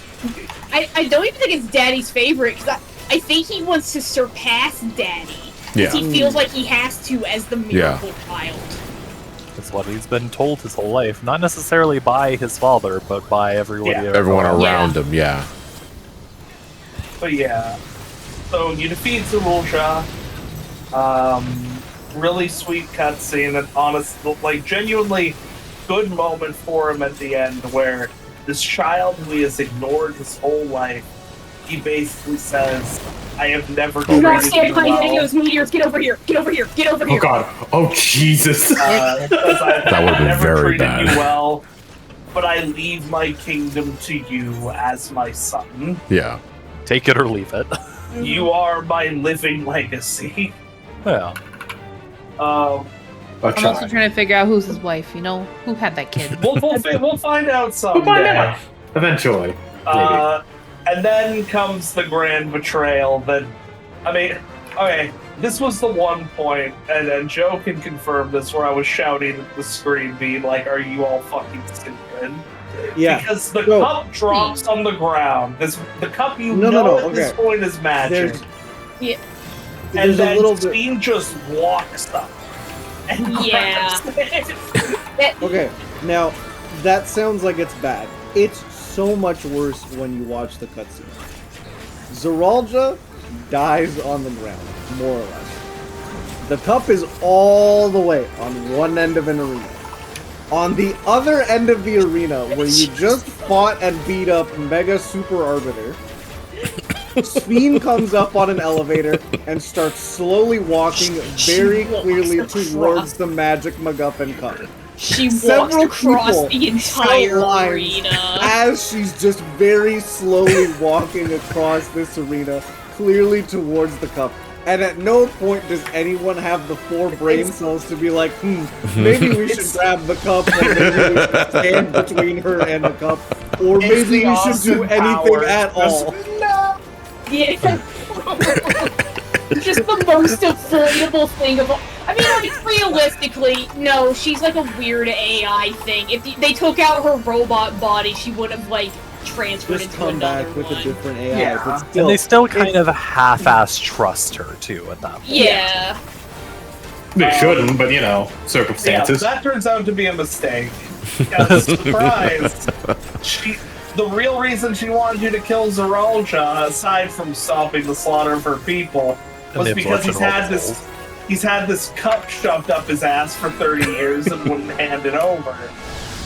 So she gets the cup and is like, Well, I greeted. time to Yeah, I eat noticed. your entire universe.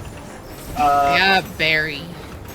And the reason I'm speeding this along so much is because now we get to living memory, which I have see a lot of criticism for being sad walkthrough number 3. But you know what? I think It's the best one. it's Yeah. the best sad walk. It's the best one. Yeah. I would agree. It's the best one. Last There are- expansion, for the record, had a very good sad walkthrough. A very, very good Sad walker. But this takes the cake by a long Sob shot. walker. Honestly, there are I could go over all the plot details of this. The revelations about Kryl, like Aaronville getting to say goodbye to his mom one last time and like going on one last exploratory adventure. But honestly, I think the best way to summarize how this place, at the very least, made me feel, and I suspect a lot of others, if you have ever had someone close to you die, like in real life, and found yourself idly thinking one day, God, I wish I could talk to them again. That is what living memory is. Yeah. That feeling of wanting to see someone who is gone, but forcing yourself to accept that it's time to say goodbye. Yeah. Have a good night, Mark. Yeah. I'm sorry to say that I live to see another day. It's very interesting, and they bring this up. Living memory is living memory, even in the state it's in, is very glorious, but it does not have the power. It already doesn't have the power to sustain all the souls that it's keeping, or all the memories that it's keeping as like endless. But the system is designed in such a way as to almost like push people together to like reunite. Mm-hmm. And it's like, that's like, wow, thinking ahead there, designers. But so you get like a lot of those tearful reunions, and like I think it's almost implied that like Aaron, no, I don't want to say that, but it's like I was gonna say it's almost implied that like it has done that with Aaron Val's mom, but that might be like reaching a little bit. It definitely does it with Woklamat. Yes. You see it happen right in front of you. With Aaronville's mom, it's stated pretty blatantly that she has been there for a long time. We don't know how she died, but like she has been there long enough that she was able to set up that connection with her robot, and like basically retain self-awareness and try and bring the place that's keeping her alive down from the outside. Yep. I have seen a lot of discourse about the ethics of like turning living memory off, but I think it says a lot that like every single person you talk to while you're there is like, yeah, this was going to come to an end someday. I've seen some people compare and criticize the decision to turn off living memory, essentially saying you're no better than Emerson. Because like you don't view these things as real people. therefore it's okay for you to shut them down. And it's like, but at the same time, you're not denying like anything the chance to live. It is very clear watching like the people in living memory that they aren't living. No, you're giving them the right to die. They're living in an eternal Disneyland. Like one of the like worst parts, like in a good way, was when you go to the second area where it's pointed out that a lot of the people here are children, and it's kind of pointed out that like the people who hang out here are either like people who died as children, or they're people who their only happy times were as children. Yeah. Yeah. I agree. And they're doomed to never grow up because they are stuck stagnant. Like, I loved Amaran, and I loved Ultima Thule. And I completely understand people who say this, and especially Alexandria as a dungeon, which we'll get to, are a bit of a retread. But is this a gang of Lalafels? Yes. Leaving the shit out of her? What the fuck? Fucking menacing. Just weird lunch money. But no, I think, well, you can argue about those two places being better set up or more climactic, like narrative-wise. I don't think either of those do things thematically as well as Living Memory. And I would also like to just give a shout out to the music. I don't know how much of this soundtrack is composed by Soken and how much was done by his team and assistants, but it feels like there was such a wider variety of Yeah. There was. And honestly, that is to the detriment of like Square, because like the soundtrack especially just credits Soken, and doesn't do a very good job of emphasizing other musicians outside of Jim just being labeled generically as like sound team, and that sort of thing.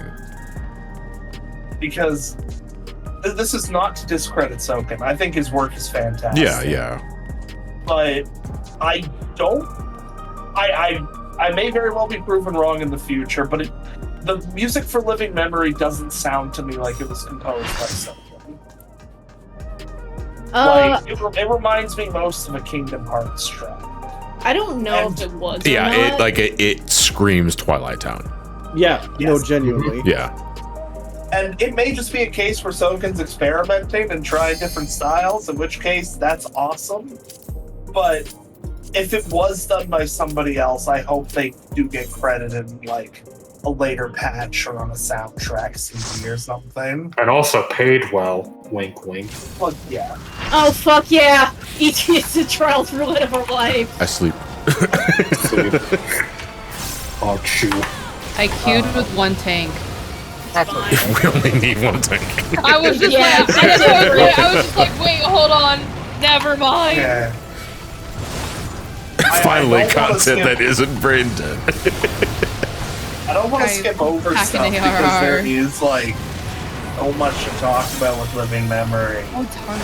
But I do just want to point out a personal favorite moment, which was I Want to Be Your Canary. Yeah, that was so good. The fucking play. I love the little fight between you and Lamont. I love that Lamont fucks up her lines. Yeah. Yes. It's so good. Part of me wishes that was an instance, but like I also understand everything about her performance when they realize like Otis is going off script and she has to make up shit like on the fly, and how she struggles with it is so like some of the most endearing fucking work of that character. Yeah. Absolutely. Fantastic reads.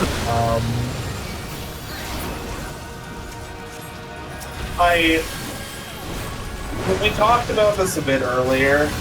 I think the stuff with Arenville and his mom is really good.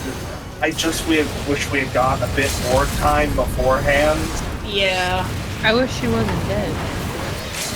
Well, so does Arenville. Yeah.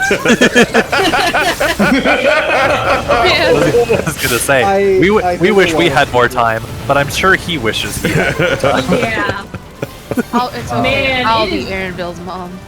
It sure is worth noting that Aaronville is from like the closest thing that 14 has to like fantasy elves as a race. He's got a lot of time to sit on that. Yeah. Yep. He sure does. His Yeah. babysitter from when he was a child a mere 80 years ago. But yeah, just like Guys, do you think Aaronville has mommy issues now? He had now? mommy issues before I was this, gonna and say now? made Word. it worse. I genuinely think, like, when it comes to living memory, it is best just experienced yourself. Yes. Yeah. I agree.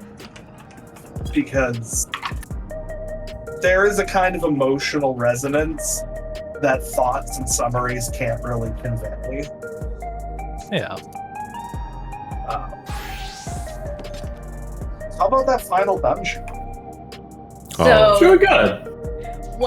as people have pointed out a lot with the final dungeon, this is once again doing the same thing they have done for the past 2 expansions, where the final dungeon is you playing through the memories of another character.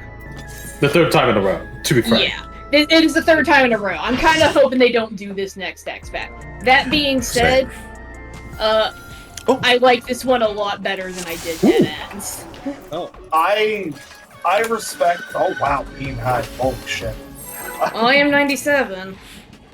I personally prefer Dead Ends a bit more, but I can see why you would like it. It's definitely more emotionally resonant, whereas Dead Ends was mostly like. It was meant to be like a huge scope. Like, you are literally seeing the ends of worlds. Yeah. I definitely part of this is just that, like, Ultima Thule is also just, like, maybe not my favorite final zone. That's fair. But I do, like, I really like the final dungeon. I really like the final boss. Yeah. Yeah, this is probably my hottest take, and basically everyone I know has argued me on it, but I kind of stand by it. I don't like that Sveen jumps in at the last second to grab the kill. You mean Woklama? Yes, Woklama, yes. Okay. I don't like this. I wasn't a fan of her jumping in at the last second to grab it. I have heard the arguments for it, and I fully understand and don't even necessarily think they're wrong. But it just kind of killed the moment for me a bit. I think it. My thing is that, like, I think a lot about when I'm going to get this in trial, like roulette later, and I think to myself, man, it's going to fucking suck to watch this cutscene over and over again. I think that maybe it should have been a moment for the cutscene afterwards. Kind of like the Xenos instance at the end of Endwalker. Yeah. That said, I do want to give credit. Alexandria's music is absolutely fucking beautiful. And the final boss theme is one of my favorites they've ever done. Actually, if you guys don't mind, for the sake of the live stream, just to have a nice little closure on the discussion, even though there's still so much to talk about, do you guys want to show off the final trial? Yeah, fuck it. Absolutely. Sure. I'm gonna give a warning now. If you are still progressing through Dawntrail and do not want to be spoiled on the final boss, you might want to leave. Yeah, you might want to leave. We're gonna show it off immediately after we do this normal raid. So this is your warning now. Yeah. Sorry if you can hear my keyboard, by the way. No, that's fine. I like the moment myself. I understand why like people wouldn't like it. I think it's fine. And I don't think it ruins it or anything. Yeah. Don't listen to the people on Reddit on this one. Just don't look the game up on social media. Just delete Twitter. Just do it. Just do it. And this is the thing that I think people almost like. Oh, have kind Forgot how of the mechanic worked. have kind of It's the name of the attack. He says where he's attacking, you avoid it. this is something like people have almost like kind of not mistaken, but it's like we have been the main character for most of the game. As it stands, the main character for a lot of things has never just been us. For most of the game, there's always been somebody else, because we are a silent protagonist. And that's kind of just how it ends up. The twins, specifically, Alphino. Alphino thank and you. Alizé. Oh my, yeah. Alizé came to me. For some reason, Alphino did not. Remember But my they- dog's name. Yeah, I But was gonna say you're they- disrespecting Alfie How like dare this. you? How dare you How disrespect dare my you? Victorian ghost child? But like, they were the main characters for most of the main game before like Endwalker. The where we became the protagonist more so The than Pop Blackest Night. the NPCs was Shadowbringers and Endwalker. And even then in Endwalker it's kind of split until like certain points. This was very much Wooklamot's story. We were the old adventurer carrying her through her adventure. And it was her finale, and like I'm fine with it. I think for me, like, my thing was, it wasn't just Wooklamot's adventure, though. It was Like, she is the protag. But, like, the fact that she's the only one able to break out? Like, you telling me Graha and Kryl couldn't? Yeah. I think it should have been either all of them or none of them. I would agree That's there. kind of, Yes. That's kind of my hot take. Well, do you guys want to hear something cursed? Uh-huh. It could be. This is fucking wild, hot speculation. It could be that Wooklamot has a greater control over Dynamis than the other did. Oh god, we cannot get into Diana's talk! Dad, I'm so Listen, tired. Listen, I completely agree. The midichlorians in her bloodstream. Oh my god, shut up. Somehow Sorolja returned. Listen, if there was anything the Arbiter would be interested in, it would be midichlorians. Okay, we're going to the last row. Yes. Okay. Let me. But yeah. Are you sure you can do it? I can do it. Okay. I can tag in for you if you're wiped out. A test of my reflexes, actually. Okay, again, final call, final warning. We were showing off the final trial. Just to aid into the discussion. Also, we're not a correct party for it, but Oh, my bad. are you sure you I'm want to great. do it? I'm great. Okay. I can heal. I got it. I I just believe can't. I forget I need to click party members and not look at what people are playing. We got it. But yeah, no, even regarding my thoughts for the last minute of the trial, I think it's excellent. Like, Here we go. I love this probably fight. my The favorite, boss is so pretty. probably my favorite musical theme since like Shinryu. Yeah. Oh, it's Final bosses. fantastic. It's so Undertale in like the best way. Yeah. Oh, I agree. thank you, It John. is very Toby Fox. I love this arena too. Yes. I love the There are no way lines that- on the floor, in fact. There are lines in the floor and you need to pay the fuck attention to them. Legitimate force as opposed to unlegitimate force. Get hit by that, yeah.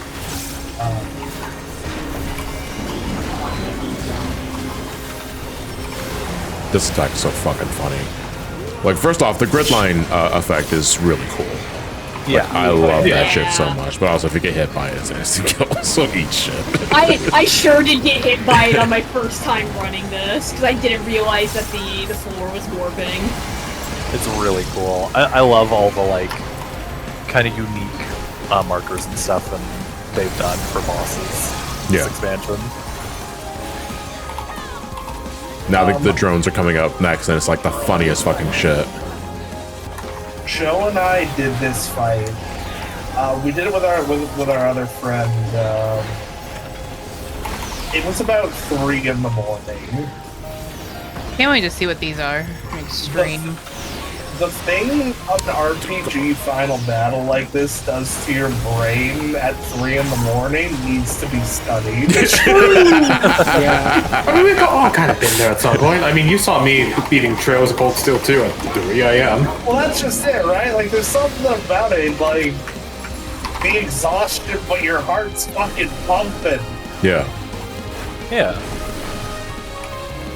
Especially with this one, it's got so many like unique tells that like obviously we haven't seen in the game before. Like the grid lines on the floor for the suction attack, crazy cool. And Also, then there's this shit. lore-wise, being casually, lore-wise, being Oh god, casually I've never fucking. been targeted with this before. Get far as part of each other. Get far apart from each other. Being Yeah, what? wearing down, being casually wearing down the borders between realities. Yeah. That I'm definitely sure they will talk Oh, about. never patch mind. There's content. the answer. It's the 10th chart. Look at that big X. Yeah, Contracts are stupid, and I don't respect them. Oh shit.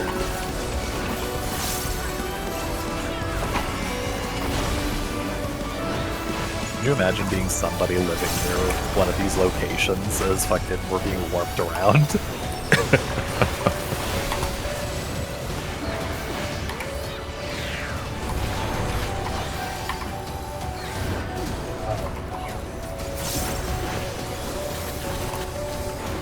This is probably my favorite final boss they've done in a while. End Singer Normal was really good. I want to emphasize normal. Yeah. Yes. Hard agree. And Hades was exciting the first time. No, hang on, guys, go forward. That's fine now. Oh, go right. But I often Oh, I'm found that dead. Hades tended to drag. I'm dead. On repeat runs. Oh, Yeah. right. Also, the new jobs. What do you guys think of, like, Viper and Pictomancer now that, like, it's been a minute? Oh my I god, love we haven't Pictomancer even and talked Viper. about jobs. Yeah. Yeah, Do we yeah, have any like lingering things for the story first before we can talk about the jobs? The first little Right, times right. where I gotta pee so bad. My only last thought on the story is the most important part I am convinced for the the time for future Wipeout? expansions is the 5 seconds where the cup shows the A's symbol. Oh my god. That's gonna be Like, the most important thing for the next next expansion. we just lost both healers. Boy. Alright, we're surviving. You have a razor? No. No. Hey. Oh no. That's unfortunate. Who knows CPR? Hit that fucking pure waltz wrong. I believe in Miss Slinky. I believe my husband. Do you get res when Winklemot jumps in? I guess we're about to find out. Well, you have 2 clusterfuck I think this might be a sections wife actually, because we still got a lot of fucking fight to go. left. Yeah. Yeah. Should we jump off? Yes. Yeah, you Oh, Sorry. no. Alright. Alright, hold on. Yeah, no, we're not actually. We're not alive. Not at all. Alright, hold on. Alright. I gotta take an emergency. I gotta go to the bathroom really bad. I'll be right back. It's fine. Oh dear, Zach is DC'd. Oh. So, hey, Chad, how's it going? Hi, Chad. I know we've been talking for, 3 hours and a half. I think, God. my head hurts. I think Johnny's on a BRB, so I don't think they can hear us. Oh, they can't? Let me check. Usually, John keeps the. Oh, they comms live. can. Never mind. I turned my. Oh. Yeah. Hey, Chad, you can still hear us, right? Yeah. Oh, okay, cool. Oh, man, I'm sorry. Don't listen to me. I'm in. Don't say bad thing, we won't. What do I hear, son? Time to Our put away my slurs, big book of what? slurs. Oh, but I wanted to say a slur. You damn Makode. Is that a slur? But yeah, no. It's kind of a shame he actually alt tabbed to the break art. Because honestly, we could have just left that music. I love that theme so much. It's really good. So fucking It good. is. Oh, come on. Where's my data? There it is. Yeah? You know what? Okay, John's not here. Anyone in chat got any bright, hot as the sun takes they want to share? Oh no, we're still on the final boss, so like you might still want to mute. Halloween Town Dungeon sucks. Halloween Dungeon That's sucks. not a hot take. Yeah. That's a factual. No. See, no. See, that's where I'm gonna disagree with you. Sucks, and I like Halloween Nightmare Town Christmas. Dungeon does not suck. Yes, The it first does. boss sucks so Yeah, that's why it immensely bad. sucks. No, everyone else is fine. Everything else Don't is listen cool to and this good. man. The first boss No, you sucks. know what? Because Joe brought this up. Here's my hottest take, since we're talking hot takes. Fucking learn to disengage from the boss.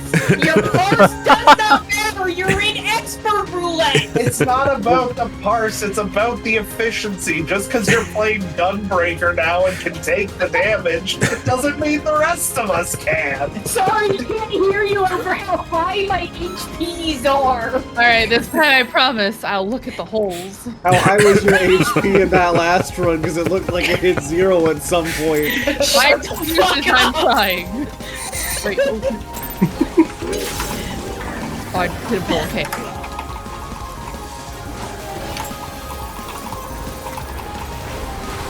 You don't need your orange cars on Halloween Town screen dungeon. Left and right. Left and right. The bouncy console. The bouncy count. Oh. You guys just ate that. I think everyone might be a little tired. Not me though. Tired? What's tired? It's okay, y'all are just emulating the 3 a.m. clear I was describing. Yeah, that's great. Everyone left. Everyone left. Everyone left. Honestly, it's all. There are lines on the floor, please run. Delicious. There are lines before. I don't think I have anything more to talk about the story if y'all don't. I have a hot Talk take. about the raid. What's your hot take, Rom? If you're crawling Shaolini, Texas, you're wrong. Cactuses that grow look like that don't grow in Texas. They only grow in Arizona and northern Mexico. Alright, well, He's got the there you go. You got a point. There we go. So, I'm Cactus talking about the sector. race, but No, I'm deep sick. She's fucking shooting her heart out. Oh, fuck That off. cat girl got a gun. Get away from me. I'm running. No, come here. Come here. I'm gonna hug someone with it. Shit. We did briefly mention Prowl's parents, Bad Fox. Yeah, and that scene where like Graha just like deep throated the ice cream. Just So we I learned. think we've all seen Like, that. it was, we very briefly went over it. But it's just kind of the same thing as the rest of Living Memory, where it's really good. Like, it's really good emotional stuff. But I feel like a summary doesn't do it justice. Yeah. Like, it's almost Kryle meeting up with her parents almost contrasts Wooklamot meeting her father. yeah, I was just thinking that because I brought it up earlier. But, like, it's weird considering how, I mean, they put a lot of emphasis on that despite putting no emphasis on it for Wooklamot, despite them having ostensibly the exact same situation. Yeah. Yeah. It is definitely like The difference Kryle though always between wanted- the difference though is that Kryle wants to learn more about her yes. parents. That's true. Yeah. That is a fair point.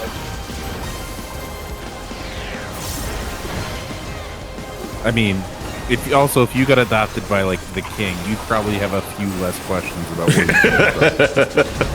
like, I guess, yeah. I mean, no mention of Namika and how she got absolutely fucked by the narrative. No, just she more did get fucked by the narrative. I think a lot about how, like, if she hadn't been on that fucking train, like, man. But like that's just kind of how things happen, right? Like you think about the what ifs. Yeah. And then Namika was the Locomots, like, right? Yeah. Basically, yeah. Oh, right, yeah. She did kind of exist for Lokomot to be sad about her, but it is the kind, like, I think she plays into the themes. That's kind of why she's there. Yeah. Not every character needs like detailed character moments. Sometimes characters are there to serve a purpose. Yeah, it's the pain of sudden loss. Yeah. It's kind of showing off how living memory like tries to make these encounters, but also it almost comes across as like living memory trying to stop us. Yeah. If you like read it differently. It is crazy that living memory just truly shows you.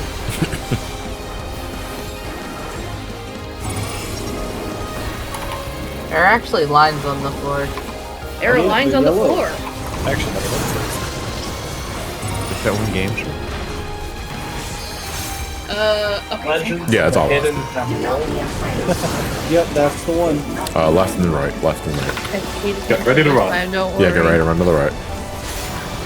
Oh, I just like totally fucked up my After the entire laser. rotation.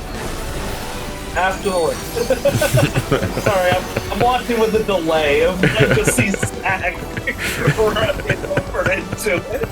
Yeah, it's fine. Don't worry. I think end of the day, no expansion's perfect. I had a real good time with Dawntrail regardless. Yeah, no, 100%. And I'm excited for the next couple of years, see what they do with patch content. Because boy howdy, Endwalker did not impress me with its patch content one damn bit. Yeah. I feel like talking about the Zero stuff is a totally different conversation. Yeah. And if we get into that now, then we could just double the stream, so like, then I'm sure Dawn wants to go to switch at some point tonight.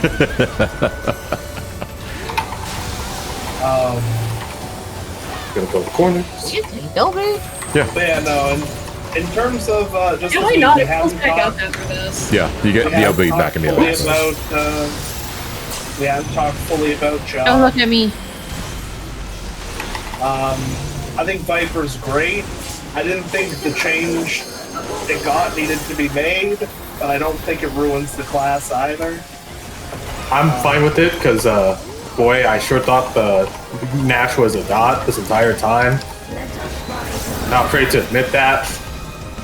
That's on me. That's just fun. Draw the fun. Taking this all the way. Okay. Speaking as someone who started Viper after the changes, I can't say for how I felt before, but I love Viper, like as it is now. Like it's so fucking fast, but it's so fun. As somebody who I played also like Dragoon Pictomancer for the opposite, to be fair. Pictomancer is loading the gun, and you excruciatingly, painfully, slowly sometimes load that gun. But when you fire that weird random green thing and you see a 6-digit number pop up, you're like, yeah, that was worth the loading. Like, as somebody who's been a Dragoon main since, like, Heaven's Ward, this was like... Everyone left. Also heal it. As somebody who was a Dragoon main since, like, Heaven's Ward, right? Going to Viper is such a massive shift in what I have to do, but I'm all for it. Because it's just way more active. Viper makes me think of like a faster Reaper, because I play Reaper a lot because it's the main of one of my ults, and like the priorities, the way the class flows, it is basically the same. So as someone who mained Reaper last expansion and switched to Viper this one, absolutely it's faster Reaper with better burst.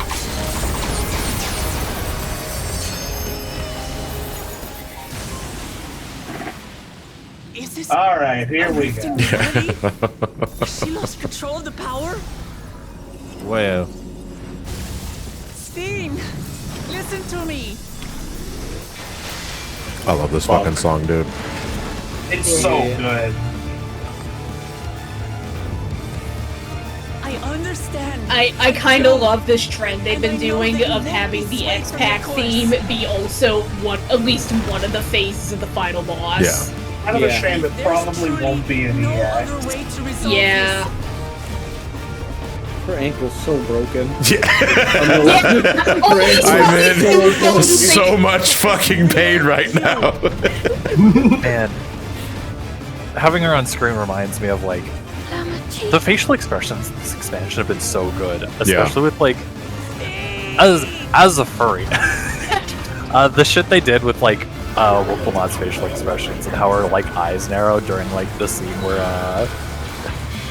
her dad dies. Yeah. It's like, wow, fucking go, guys. I do appreciate that Sphene comes back after Wolfmot has her whole "I know you're still in there" just to be like, "I gameplay comes back up right on this note. She comes back just to be like, "I'm still totally down." I shouldn't do that. There we go. Oh my god, El Bean at fucking 3 in the morning as that violin comes up, man. Yeah. It is a high that cannot be reached in any other way. So I just saw someone in the chat bring up something that has been my fucking pet peeve this expansion with the discourse.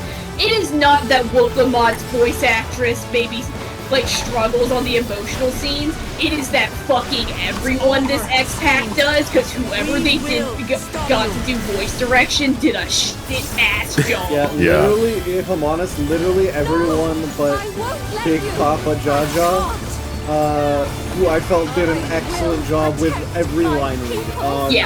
I will not hear otherwise. Yeah. Everyone else has a couple lines that are stinkers. I literally fail to think of one. If you want like a really good comparison, go watch like either any scene that Graha was in from a previous expansion, or literally pull up any given Bridgerton clip on YouTube right now, and then compare it with all of his scenes in Dawntrail, and he sounds like shit. Except the gondola scene. I think he does there. Yeah. That was for the Bridgerton girls. That was only for them. Yeah, that was for them. What's that about? Anyways, we did it. Yeah, she did. Regicide. Yay! We didn't die. We didn't die. Sphere. Such a good trial. Love it. Sphere. Fear. But yeah. So Sphene's dead. The city is in shambles. I'm also in. You know what I think we need to do? Blood sport. We need to bring blood sports back. Do we want to talk about the raids real quick? Listen. Can we? Alright, so can we? Do we want to talk about? Alright, actually, alright, we'll do a raid check. We're gonna do one of them. Which one do you want to do? Four. Wicked. Or yeah, fuck Yeah. That's the beatable horse. Not two This one's for the SMH. Bridgerton girls. This one's for the Ruby girlies. No, My two is honey for- bee love. 2 is great, but 4's theme really does hit that. This is Ruby opening 1 again. Alright. And it's such a good vibe. Alright, shut the fuck up. It's time for me to talk, bitches. Welcome to fucking content. Nora, you made time. Okay. Oh, yeah. I'll do a count. Yeah, I'll do it. Okay, right now. My text Cringe. You're cringe. Cringe. Anyway, go ahead, Alan. So John and I completed the raid here the other night. Yeah, didn't you do it like literally last night? Yep. Yeah. That's what I said, yeah. And holy fucking shit, this tier was fucking amazing. Yeah. From start to Arcadia. finish, it was fucking fun. None of Prague felt like it dragged. No mechanic felt like it was super frustrating. It was fair. The fucking okay. So in 4, the fight that we're doing right now, it has a phase 2, and it's really fucking cool. It's like the most hype shit ever, because the whole idea of Savage is that it's like basically a fan fiction. Yeah. It's an embellishment. Yeah. The fucking I guess in dude Savage she face your dies for song. real, right? I guess so. Yeah, because she goes into like the super mode. Yeah, and the fucking build up to it is so cool too. Yeah. The It transition, is one of my everything, the favorite song. fucking phase transitions in the game. Yeah. It's so fucking I'm greeting. I'm greeting. I'm greeting. Are you sure you You're a want fool. Okay, Ooh, die. no. What are you doing there? Also, I think this is harder in normal than it is in or Yeah, I agree. Savage. This mechanic is nothing in Savage. This is This is fucking hard and normal. I'm just gonna stay still. Yeah, I no, died like, because of Springberry. Savage this tier has been great. And in terms of the raid plot, it's been a lot of fun. It's been pretty goofy. Minus, you know, the sister's soul slowly decaying, but whatever. Listen, I want to say, we fixed the soul decay problem, and then we get some freaky solution 9 Cortesians. How do you pronounce cortisone? Shut the fuck up! I'm going to go fucking throw myself off this arena. Don't do that, you're the tank. Wait till the trial's over, then Wait, you can do it. please don't. I don't want to res you. I can exit right now! She's right here! There Not if I don't are no know lines on the floor, but there are Why'd you balls do on that? the What the fuck? And the worst part is, I was fucking thinking the right pronunciation in my head, and then I filled in the blanks with, like, how it's spelled. No, you took the chat GPT to fill the blanks. There's ChatGPT out now. I would thought it should be pronounced. And Yeah, what's the most fun one? ChatGPT with its fucking accurate list of Latina names. Like,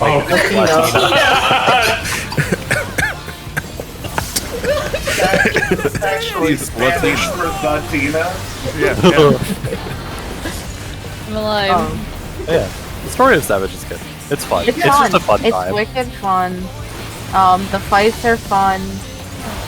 Like, there's just so many little things too. Like, bro, we're fucking juking up on fucking energy drinks. We're doping.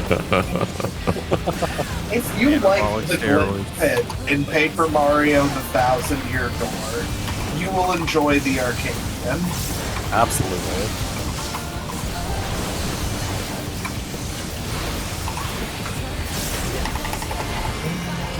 I sure forgot to move. I really like. If you're interested in Savage, I really do think that this is the tier to start because Yeah. I think that it's fair fights. The mechanics are fun. It's super lenient, and the only unenjoyable thing is going to be Party Finder Yeah. because holy fuck. In other words, business as usual for Final It's Fantasy as 14. usual. I was like thinking about going Photon. in, yeah, and then I like kept hearing people's stories, and it's like this does sound like a tier I would enjoy. Man, people are fucking miserable. I hate it. You gotta. The thing too. is, Barry, you can't greet that, bro. No, I was trying to click on one of you so that way I could dash to you. This is on purpose. Nah, that one was actually accidental. The first one was kind of on purpose. Briefing the party. But yeah, no. Really good tier. Please don't fuck up the second one. Yeah. 2. Stay here. Thing. Oh dear. Move a bit. I'm a fence range, and I am still. I went all the way out.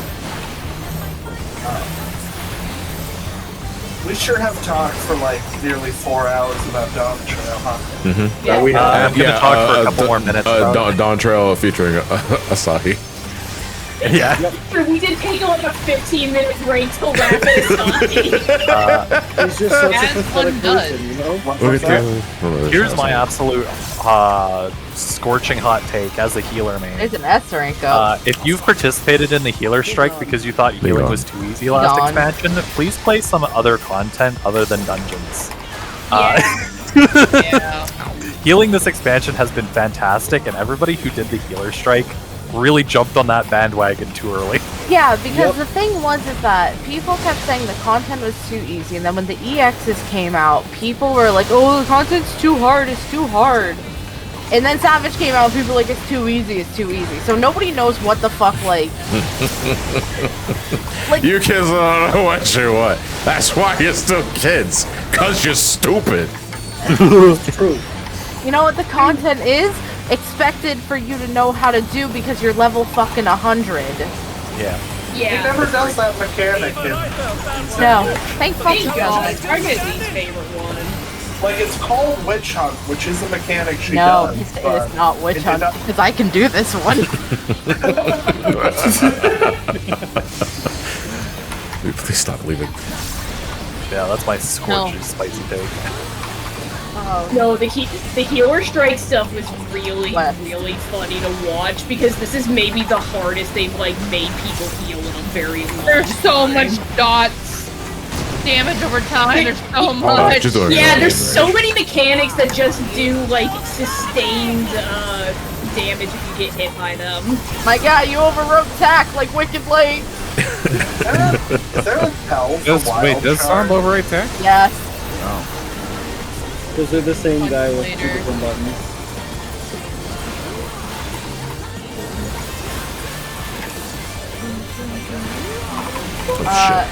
Yeah, in Savage, she just gets really mad and she transforms. So, to a big wall monster. Does she become Honestly, more Tondere, I don't know anymore, dude. I mean, a horse is a difficult. She becomes more. It's all over. All right, I don't think I've already. actually done this one yet this week. Yoink! Oh, there you go. Oh, hey, I haven't either. I probably should. I have a solvent. Wait, I want the minion. Also, best thing, John is currently looking at the best thing in Solution 9. Return to the friendly Anne.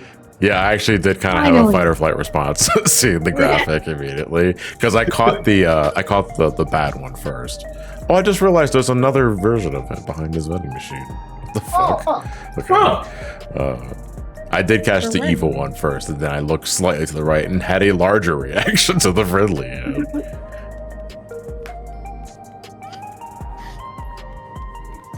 That was my God. Dawntrail. 100% purely factual, 100% discussion. All of our No opinions point are was objectively correct.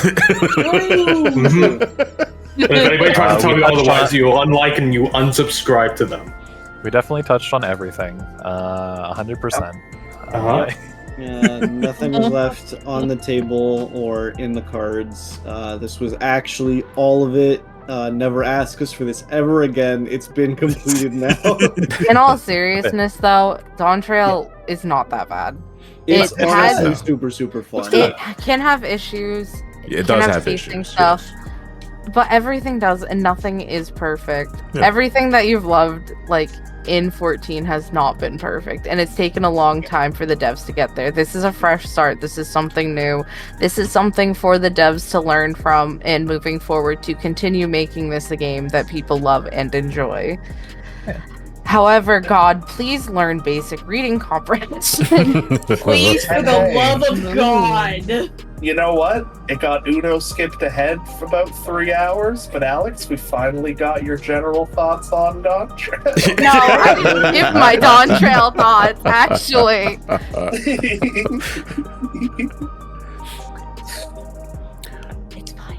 Dawntrail is a perfectly fine.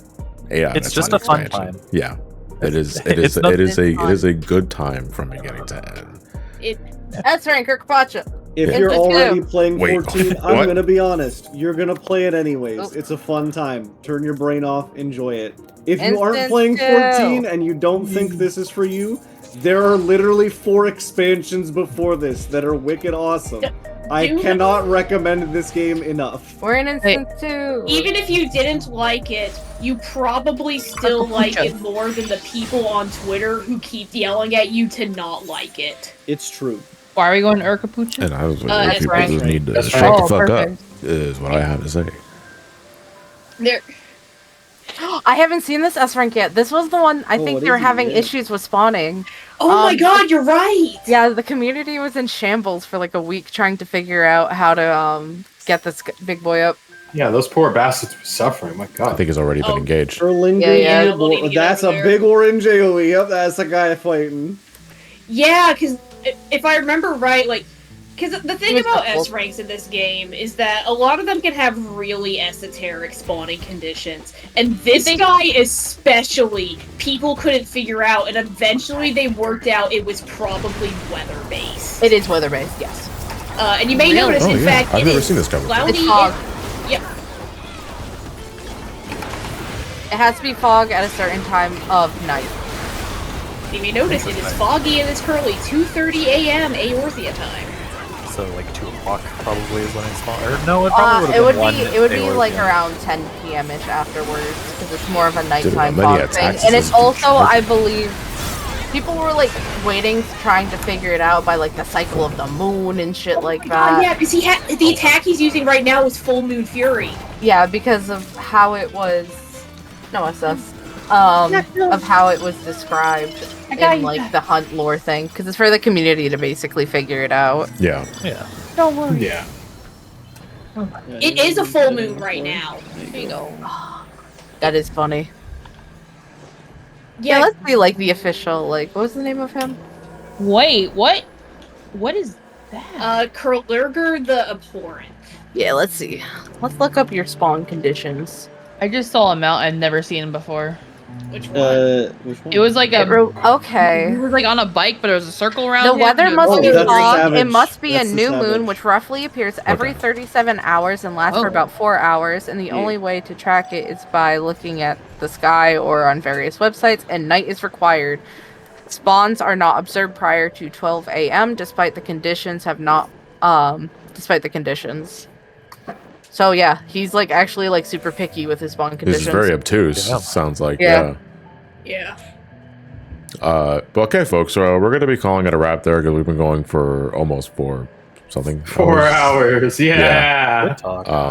Good talk. And this is about like the like throughout the remaining Stormblood streams, I will be sprinkling in more additional thoughts on Dawntrail if asked, but not to the extent of tonight because I wanted to get this off my chest and just like get you guys at the speed of what I ultimately thought of Dawntrail, along with my few friends. With that said, thank you guys a lot for joining me for this adventure. Anytime. Because No props. this is very relaxing, and it was just fun, like just shooting the shit with you guys and discussing shit that we've wanted to talk about for a while.